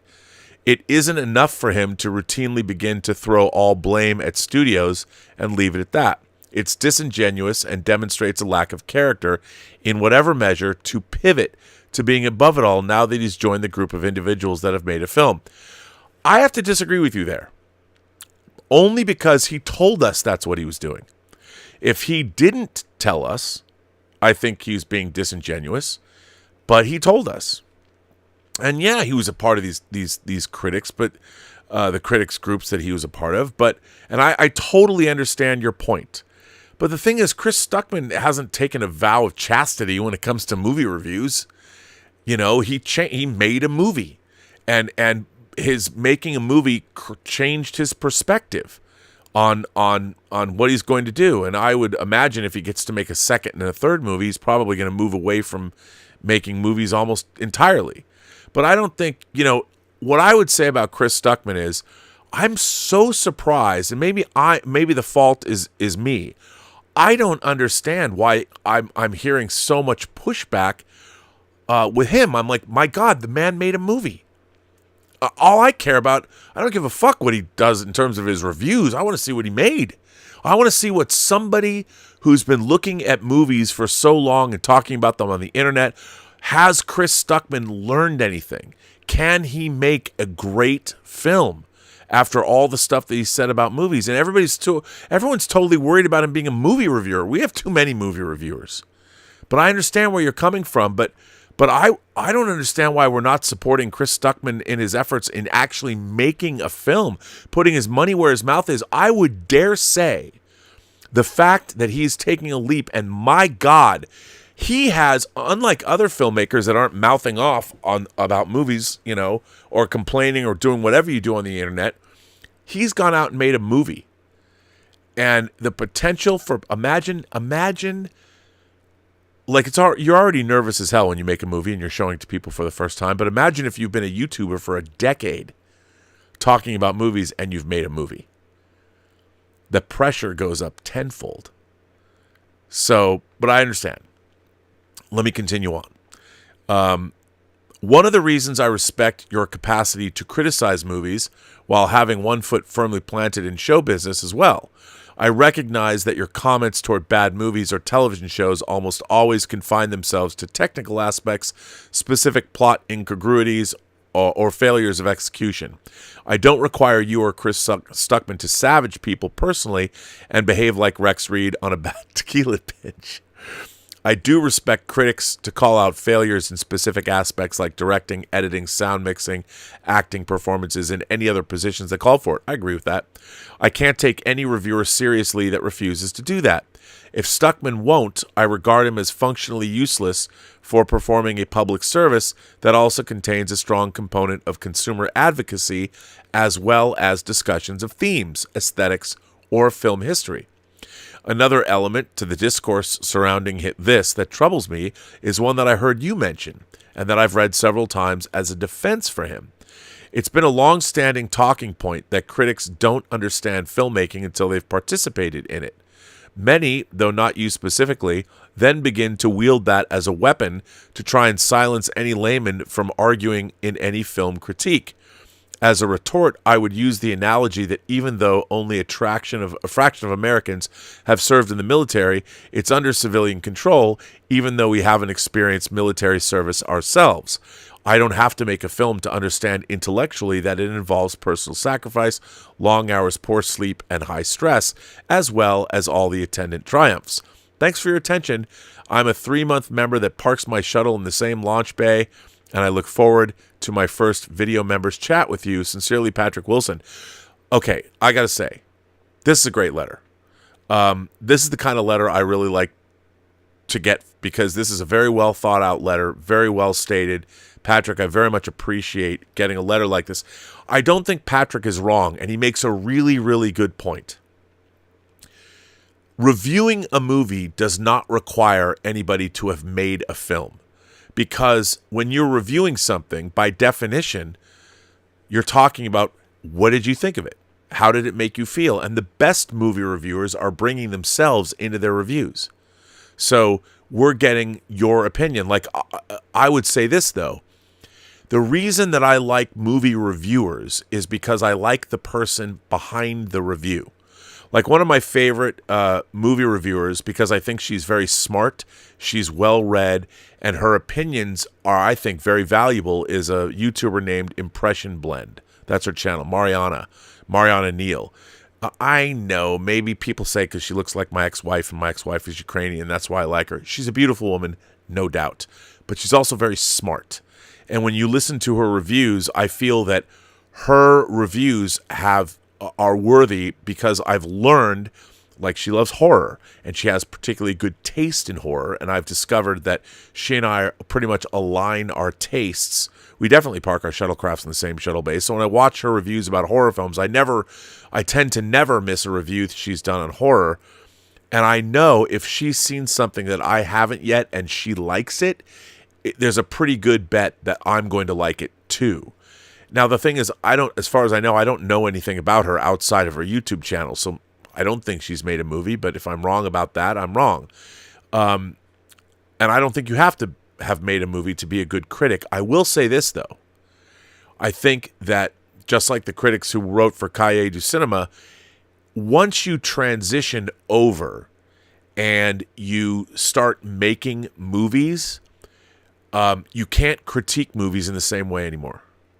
You just can't do it. I mean, you can still critique them, but the perspective that you gain making a film will color your review of films, because what you start doing is looking at films in terms of your experience making a movie, and you're like, oh my God, I know that they must have done that, and I know how long that took, and your opinion of movies changes. And now for Chris Stuckman, I mean, here's the thing. Again, I don't think it's that big of a deal, and he has changed the way he's going to speak about movies, which I do think is okay. A lot of people, you made very good points in this letter, and I don't disagree with any of the points that you made. But the problem is, you're making it either or. I would say that Chris Stuckman has said to all of us that he is changing the way that he is going to talk about movies. And I think that's okay. I'm curious to hear how does he change, and is his opinion, like, if he's not going to, like, look, I've never actually made Star Trek. I made a movie with William Shatner. I made documentaries about the making of Star Trek for 3 years, which you can buy on. It recently were re-released in the Picard Legacy box set. But I actually have, in a professional capacity, analyzed and learned about Star Trek for years. I'm not just a fan. I'm also a professional that delved into Star Trek and the making of Star Trek as a professional person. But I have no problem saying, what the fuck is Discovery Season 5 supposed to be? Why? I hated all of like, people like, oh, Rob, you're not, like, people think I'm going to get a job with those people. Look, I don't begrudge them personally, but I think they've incredibly damaged Star Trek as a franchise and as a brand, and I can't stand what they did with Star Trek Discovery. I hate it. And I have no problem saying that as somebody who was employed by the people that own Star Trek to make Star Trek. I was actually hired back in the 90s to tell by Paramount and Viacom licensing what good Star Trek was. I was supposed to be telling people that were actually making Star Trek. In this case, it started out as a Voyager video game, why their Voyager video game sucked. I was literally hired to do that. So maybe that's how but I do think, Patrick, it's an interesting tactic, but I don't think you can besmirch somebody's character for having a different perspective. And if he didn't tell us this, I would say you would have a point, but he flat out told us. And I mean, I get where you're coming from. I just don't, and you're not the only one. I mean, I've heard it from a lot of people, but I'm now curious, now that Chris Stuckman has made a movie, his opinions about movies are irrevocably changed now and forever. So he's never going to be the same movie critic he was anyway. So what I'm curious about now is, what is he going to be able to bring to us now that he's made a film? How are his opinions going to be changed, and what valuable information can he impart to us? So I think we should wait and see, and before everybody takes him to task, because I think what his perspective is going to be about movies and movie making is going to be even more valuable, because he has now experience he didn't have before that's going to allow him to offer insight that he also didn't have before. So I would, but I get what you're saying. I totally understand what you're saying. But as a movie critic, we all have to be able to, if we're not allowed to evolve and change, then what's life all about? And if he didn't tell us this and he was trying to pretend that he was being the same movie critic he always was, I'd say, well, that's fucked up. But he's not. He told us this. Anyway, what do you think? Am I wrong? I very much, by the way, appreciate this letter. I love getting these kinds of letters. So thanks for writing in. This one's from Tom Highland. Tom Highland says, hello, good day, and a question. Hello and good day, Mr. Burnett. I've been a casual observer of your show for some time. Give my regards to Mike Bodden, who was kind enough to answer my email. I wish him the best.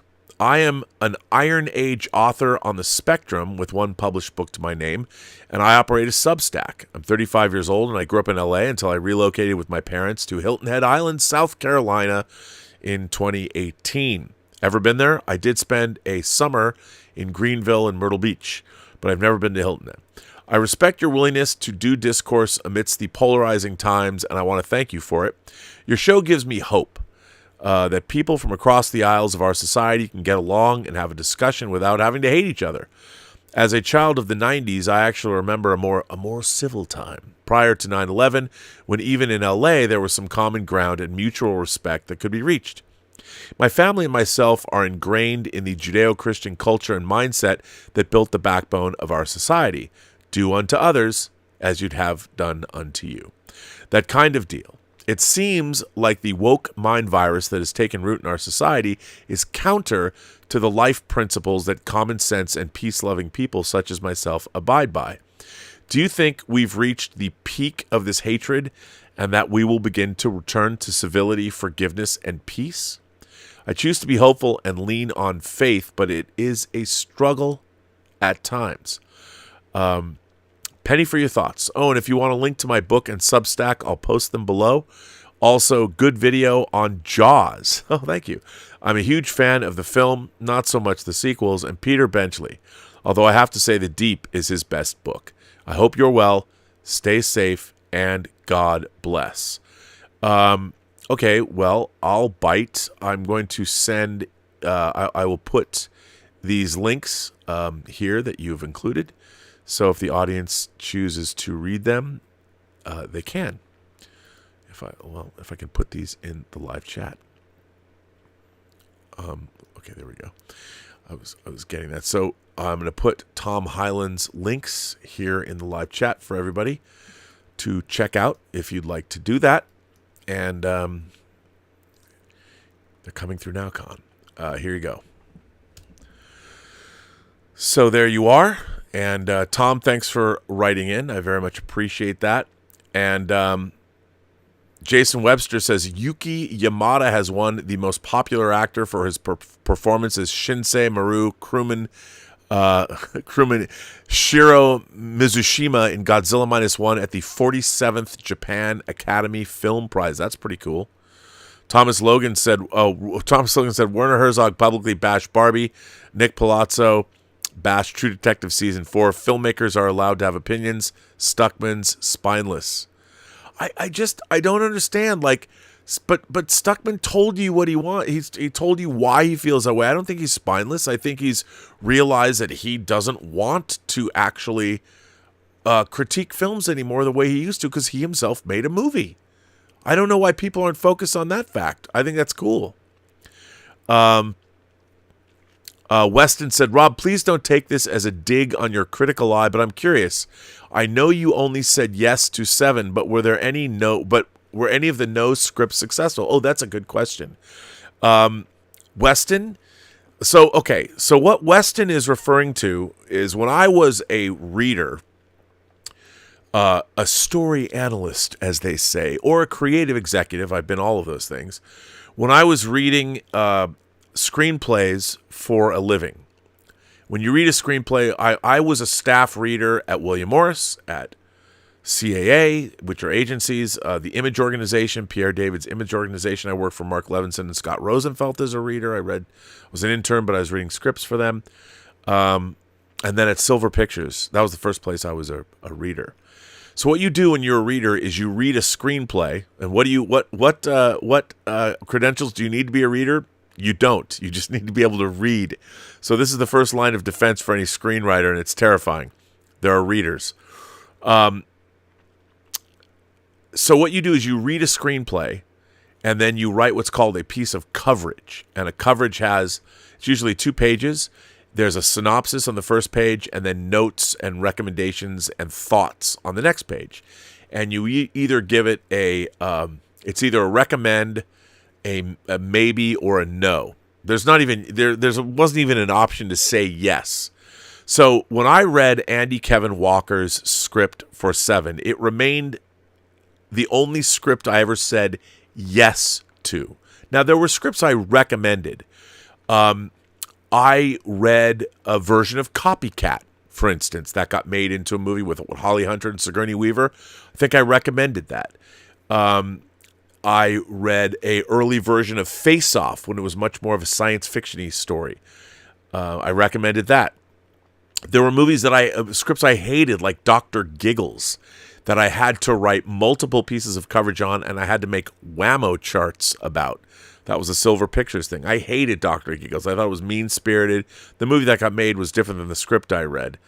So yeah, there were scripts that I've said recommend to, but usually when you said recommend, that meant to it didn't necessarily mean to go make the movie. It meant recommend that either the writing was good, the movie could be good. But in terms of Seven, I literally, called up and told my bosses, a guy named Matt Tabak at the time, I said to him, I'm like, we've got to make this movie. And readers are never supposed to do that. I really loved William Wisher's original Judge Dredd script, and I got in trouble with that because I've told the story how I wrote this book report saying John Woo should direct it. That was the one without Rob Schneider in it.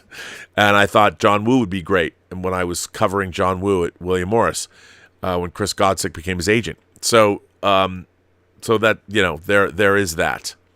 Logan Wolf says, long video, boss. Thanks for the in-depth dive into cinema. Well, you're welcome. Jared Snyder says, Rob, one other great book to be adapted would be Walter Tevis's Mockingbird. Spofforth was the name of the main character, the robot character in that book. Walter Tevis's Mockingbird is a great fucking book. Walter Tevis, for those of you who are wondering who he is, off the top of my head, he is the man who wrote The Hustler. And he wrote the sequel, The Color of Money. He also wrote The Man Who Fell to Earth. And he wrote a science fiction novel in 1980, which I read in paperback, about a dystopian future New York and a robot, and it was a wonderful, wonderful book. And I'll tell this again since you brought it up. I heard a story, and I don't know if it's apocryphal or not, but I heard that a studio producer was getting mugged by somebody. Somebody was mugging her. And she was a smart ass, and as she was forking over her money or her wallet or whatever, she said, well, what do I get? And the person mugging her had a copy of Mockingbird on him and gave her the book. And apparently she went and acquired the rights to the book. And again, that was, almost 50 years ago. I don't know, or 45 years ago. I don't know if that's true or not, but I heard that story. I would love to see Mockingbird get made into a movie. 100%. I would love it. I would love it, love it, love it. I think it would be amazing.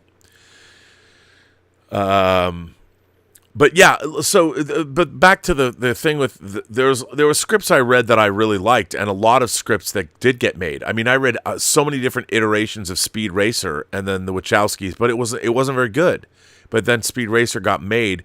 The Speed Racer scripts I was reading was in the wake of Days of Thunder, so people were trying to make it a much more grounded, realistic story that was more like Days of Thunder. They didn't lean into what Speed Racer was, and so it wasn't until the Wachowskis made it that I saw, that. And then there were scripts that were getting made already that I had to do coverage on as well. But 7 in terms of spec scripts. When I say it was only, I really mean that it was the spec script market.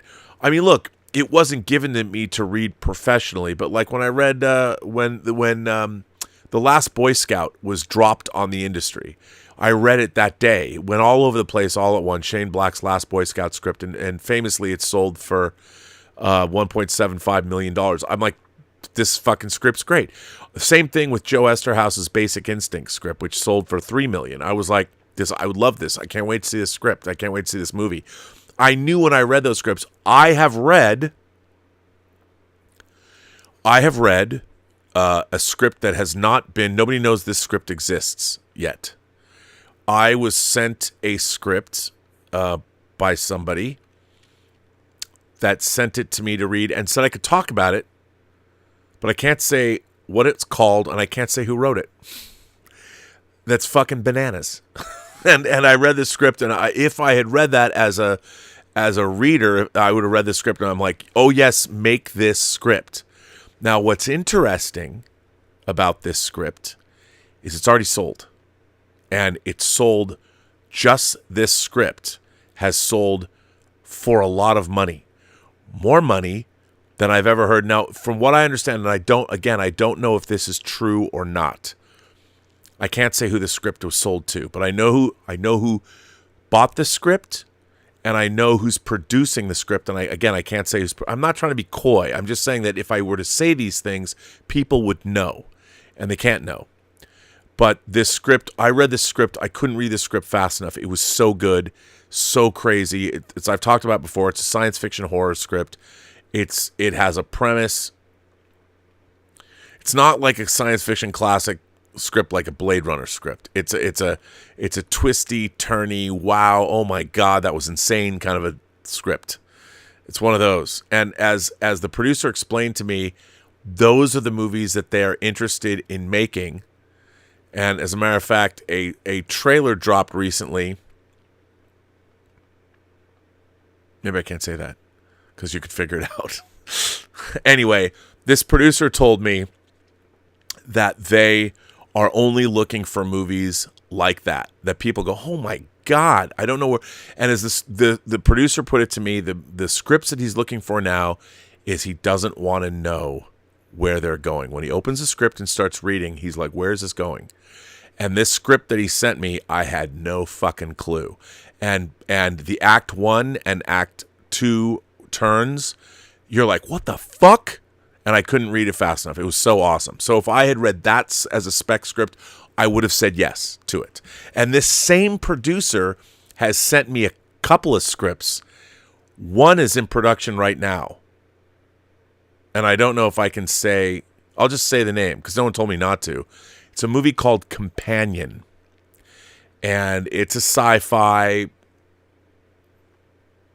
script that it has similar themes to other movies of its kind. You could say that it's in the same genre as a movie like Ex Machina maybe. But I read the script, whipped through it, same producer. I'm like, oh my god, this script fucking rules. And again, a brilliant script set in one setting. So good. So good, getting made, can't wait. So I would have said yes to that. So there you go. Sheriff Carl's back and says, my childhood friend also hates Dr. Giggles. We rented it for an overnight at my house. I thought it was stupid fun. My friend woke me up at 4 a.m. sobbing about Dr. Giggles and made my mom take him home. I bought him the Blu-ray for his 40th. That's hilarious. I can understand that, though. Brandon Martin says, would you like to see an adaptation of Gladiator, the novel that predates Superman and plays out like a subversion of superheroes like Dune was a subversion of the hero Messiah story? Would I like to see an adaptation of Gladiator, the novel? Was Gladiator a novel? I thought Gladiator was an original screenplay that they were writing on. Would I like to see an adaptation of Gladiator, the novel that predates Superman and plays out like a subversion of superheroes like Dune was a subversion of the hero Messiah story? Yes, if what I understand from you right now, I would love to see that. Is that true? Was Gladiator a novel? I thought that was an original script, or is that something you wrote, or is that something someone else wrote? I'm not sure. I don't know. So let's see. Okay, we did that. I read Tom Hyland's letter. Let's see what else. What else do I got? What's going on here? Sony and the studios from our friend Undead Sick in Holland. Sony and the studios. Undead Sick writes, "Hello, Rob. I write this letter because I want to add to your rant about Sony and the people that run the studios. But before I do, I just want to add to the Chris Stuckman thing, because I think you've got something wrong. It's not that people are angry because he doesn't review movies anymore in light of him making a movie. That's great. What people take issue with is that by saying he doesn't want to talk about bad movies anymore, he, maybe unknowingly, makes us, his viewers, feel like he is suddenly above it all because he made a movie." Huh. Okay. I can see that. I don't agree with that, but I can understand why people feel that way. People feel like he suddenly has the idea that he's too good for our little community. But really? That's the problem. Okay. I'm going to stop right there. I would say this. I'm going to give Chris the benefit of the doubt here. I don't think he's saying that. I think he's saying that now that he's experienced making a movie and understanding how fucking hard it is, and not only that, not just making a movie, but making a good movie, he's saying that for himself, he now has insight into the process he didn't have before. And it makes him reticent to criticize movies in the way he used to, because now he realizes that movie making is, quite frankly, getting a movie done and making it good is miraculous. There's so many things that can go wrong. And it's interesting because I never considered what you're saying, that the audience might think that he's telling his audience that he's above it all. And the funny thing is I've never, and this could be a failing with me, I never saw it that way. Because I feel the way Chris Stuckman feels. That I'll criticize movies because I also think that there's no excuse anymore. Especially the fact that studio movies get made that are shitty, like Madam Web. This should not happen.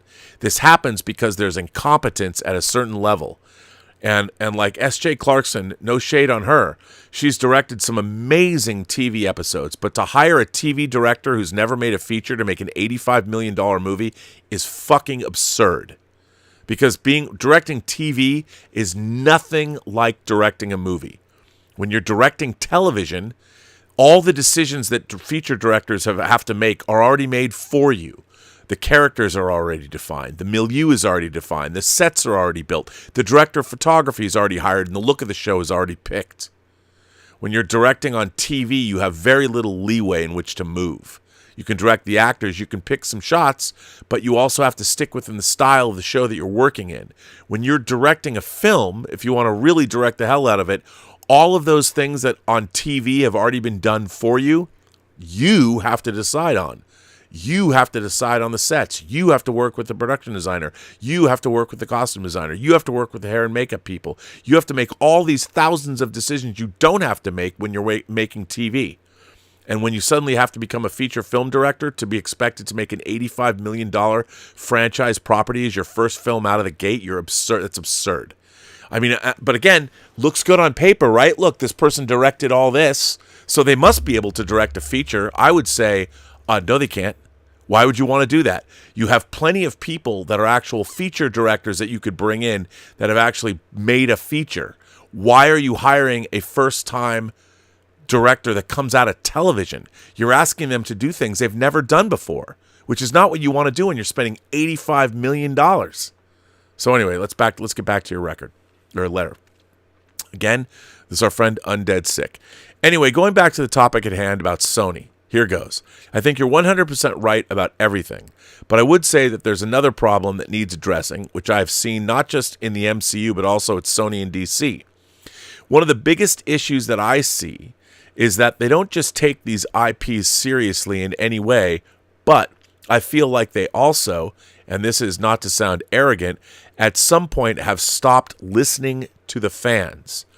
I would like to use your phrase from when you talked about the Marvels. It's not the story the fans of the MCU wanted to see. There it is, because you hit the nail on the coffin.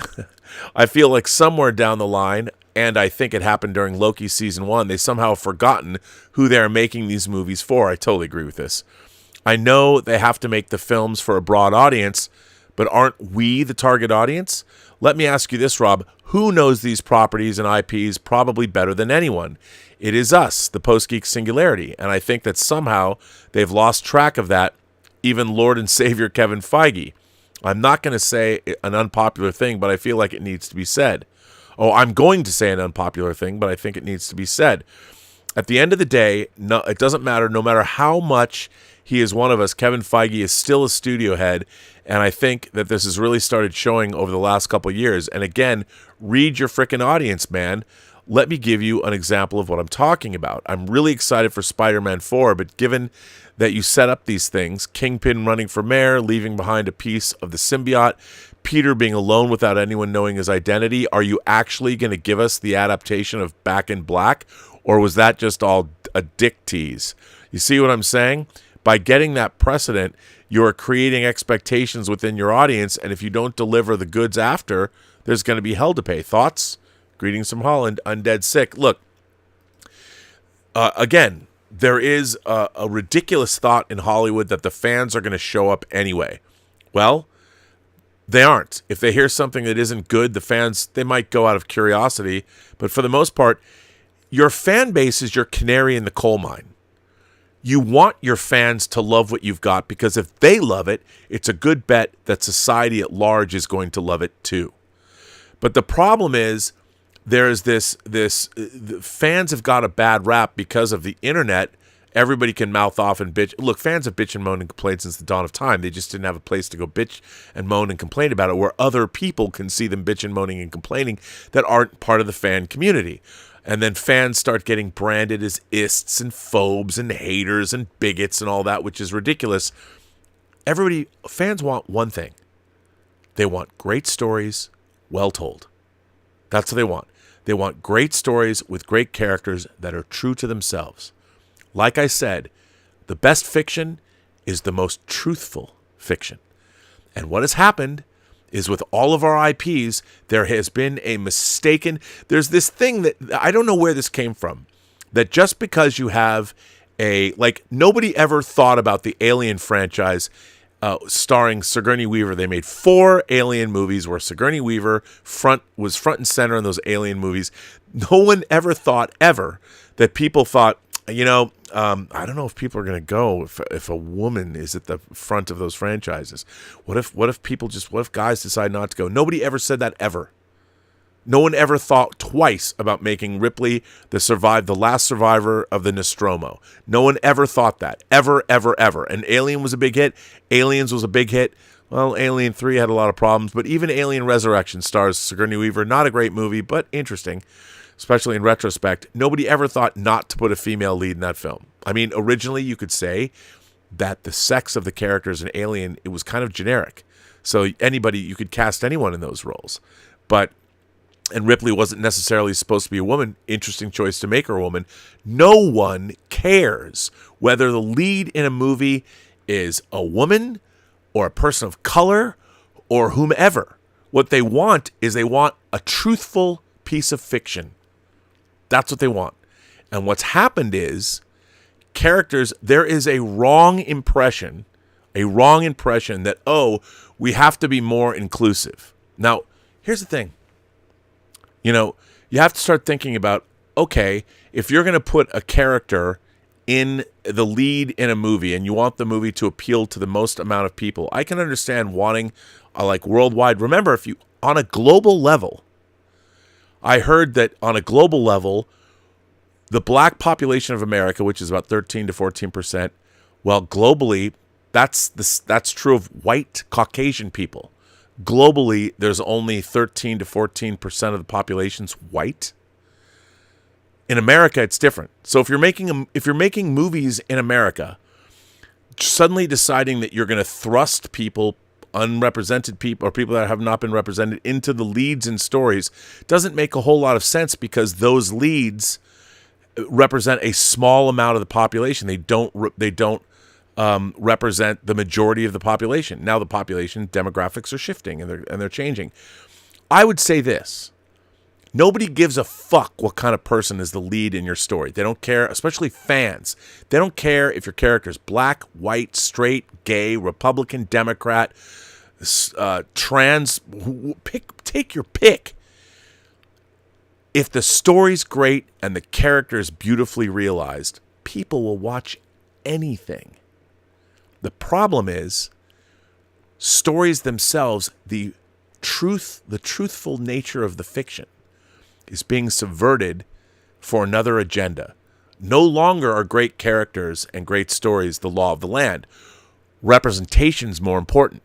And the audience knows this, whether they're fans or not. You're getting stories that are being bastardized and ruined in order to fulfill these DEI agendas. And by the way, even the people that are being represented, like we're going to put a character, if the story's bad, you're doing a disservice to those underrepresented people anyway. Nobody wants to see themselves in a lame movie. I mean, look, representation is important. I know that everybody wants to see themselves represented. That's fine. I've never thought about that way because maybe that's my white male cis privilege. But, and I say that ironically, people want good stories. They don't care what kind of a person is the lead in the story, as long as the story's great and the character's great. People will watch anything. And what's happening is we're getting bad stories that are being compromised by an agenda that is coming. When I say don't put your universe or don't put your agenda before your characters and your story. Because people are out there going, it's such a weird thing to me. Like, well, we have to have a more diverse audience to blah, blah, blah to do. I'm like, no, you don't. You don't have to have you have to tell a good story. People will watch anything as long as the characters and stories are great. As a matter of fact, I dare say that people will watch, if you give people a great story, I don't care if the lead's a woman or not. I have never in my life ever, I didn't decide to not watch Luc Besson's Nikita, or as we know it, La Femme Nikita. I never thought to myself, oh, wow, I'm not going to go see this movie because, like, girls can't kick ass. It's a Luc Besson movie about a female assassin. I'm like, I'm in. Chechi Carrio's in it. I'm like, I'm in. You know, whatever. You're not going to, I'm going to go see that. I didn't think, I'm not going to go not see Atomic Blonde because it stars Charlize Theron. Why would I know? I'm not going to go see that. Some chick in a movie. What? No, I want to go see a movie called Atomic Blonde about an 80s spy thriller with a female assassin who kicks ass. Just make it good. Anybody will watch anything as long as it's good. And that's the thing that's frustrating as I'm spitting to people. That's what people want. Make it good. Make it good.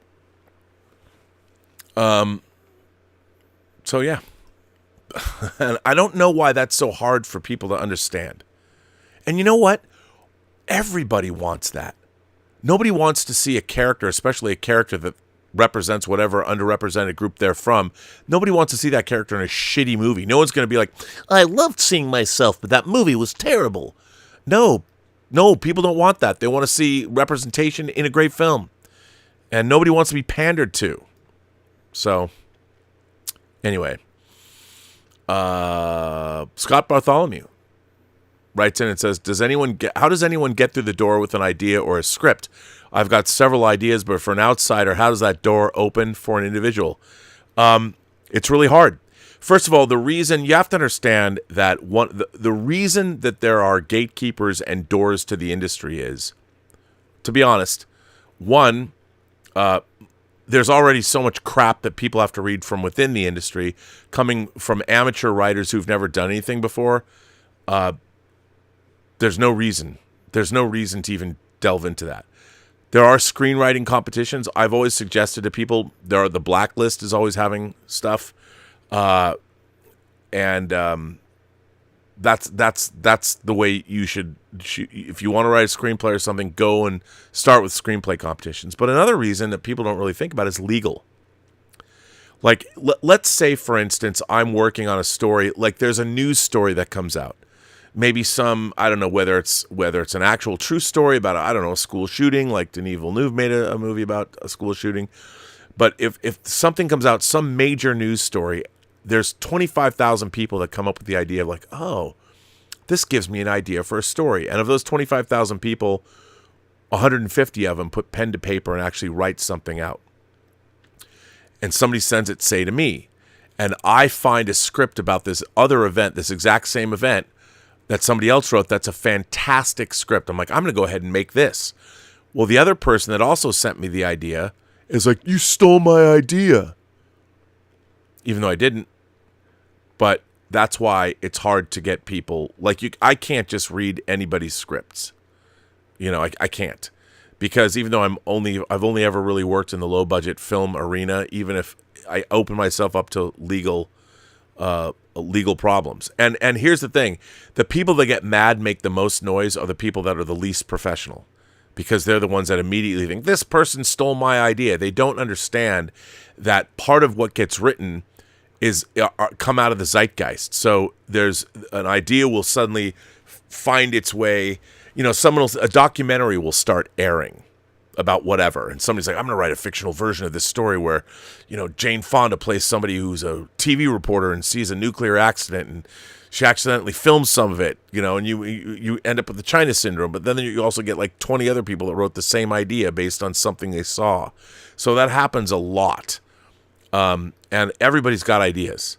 The question is, do you know how to professionally present those ideas in such a way that it makes it palatable for the powers that be? It's incredibly, even within the industry, you know, if you saw how many screenplays get written by people, even published or produced writers, how many scripts that are already out there, to be an unpublished and unproduced writer, the odds are infinitesimally small that you're going to make it into the system.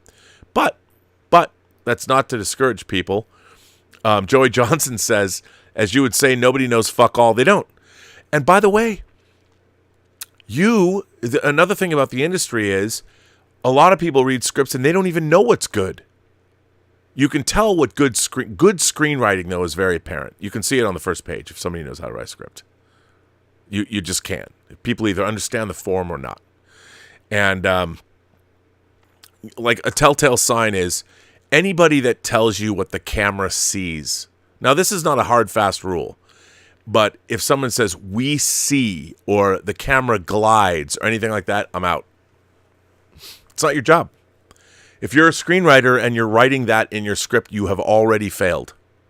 I know it seems harsh, but if that means you don't understand that you, as a writer, do not define what is seen and what the camera does. It's not your job.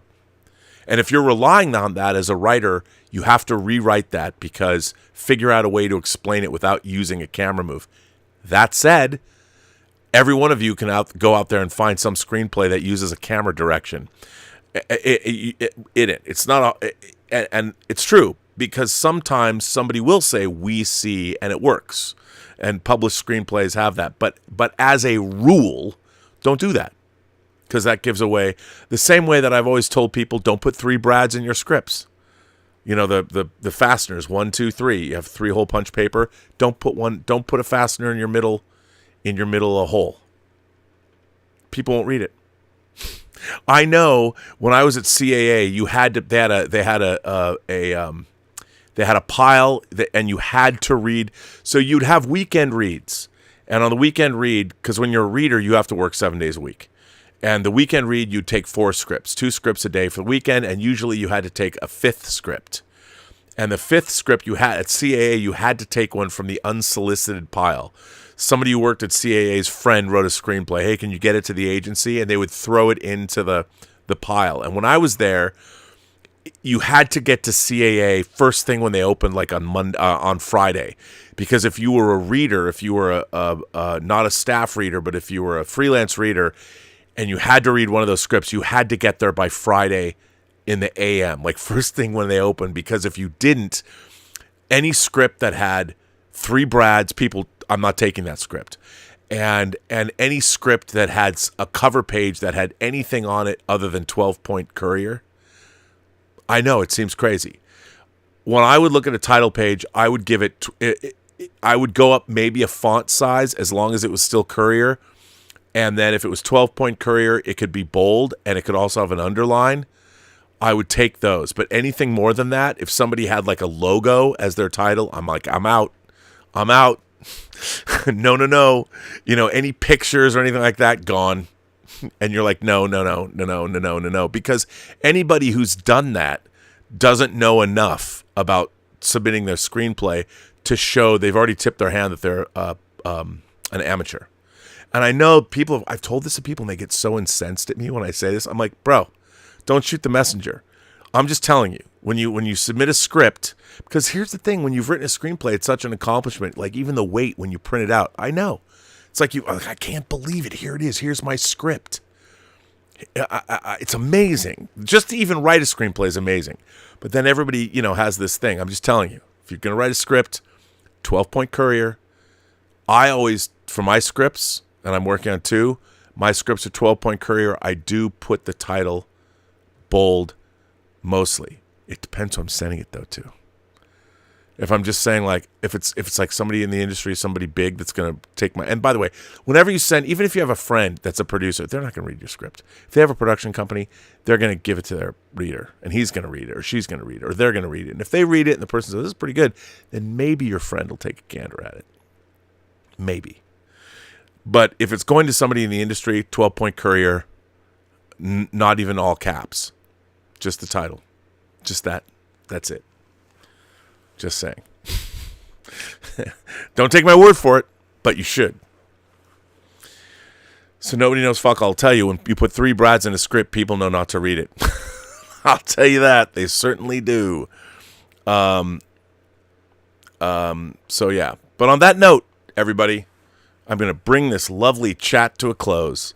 I didn't even think I said what I wanted to say about Dune, but this has been a lovely chat. I've enjoyed hanging out with you guys. Again, if you want to send me a letter, postgeeksingularity.com. I want to thank everybody for generously supporting this channel via Super Chats, tips, and memberships. We had a great membership call this weekend. I saw some new people I hadn't seen before. And I am, if you're a member of the channel, I'm going to put up the 2-channel version of the proof of concept for the audio drama in the member chat. And it's, again, just a proof of concept. So look for that. And everybody, I cannot stress enough what a great experience Dune is. I mean, it's truly an amazing experience. By the way, I think somebody just sent me in a tip. Let me just check so I don't miss it. Darth Plato says, a friend of mine chaired the University of Wisconsin Board of Inquiry. In 15 years, there were over 40 cases of accusing seminar instructors of stealing ideas and thesis to generate their own writing projects. None of them were upheld. It is too hard to prove. Yep, there's that too. As we've seen lately, a lot of theft going on in academia. You bad academia people, you professors, and stealing and plagiarizing. But yeah, but I'm telling you, there's that. I mean, I'm not saying for the most part, though. I mean, there's probably a little bit of that goes on within the industry, and you always hear about it going on within the industry. But most of the time, people don't want to do that because you don't want to open yourself up to litigation. In Hollywood, you got to be much more careful. So, yeah. But anyway, I want to thank you all. Thank you all for being here. And I will be back tomorrow. And, yeah, Dune. I was going to say, I just go see it on the biggest screen possible. Buy that popcorn bucket, make it fun. Take your friends. And watch Dune 1 before you go. As a little, because Dune 2 literally takes place moments after it begins, moments after Dune 1, almost seamlessly so. They've still got the body of the person Paul kills, so, and they do something interesting with it, so just, there you go. And remember, I want to thank Tom Jr. Jackson for being a great moderator, and I want to thank all of you for being here, and I hope I didn't discourage anybody from writing scripts. And on that note, every person you meet has a story to tell that you have yet to hear. And all you have to do is listen. And with that, Tell me about your homeworld, Usul. But that's not from Denis Villeneuve's Dune.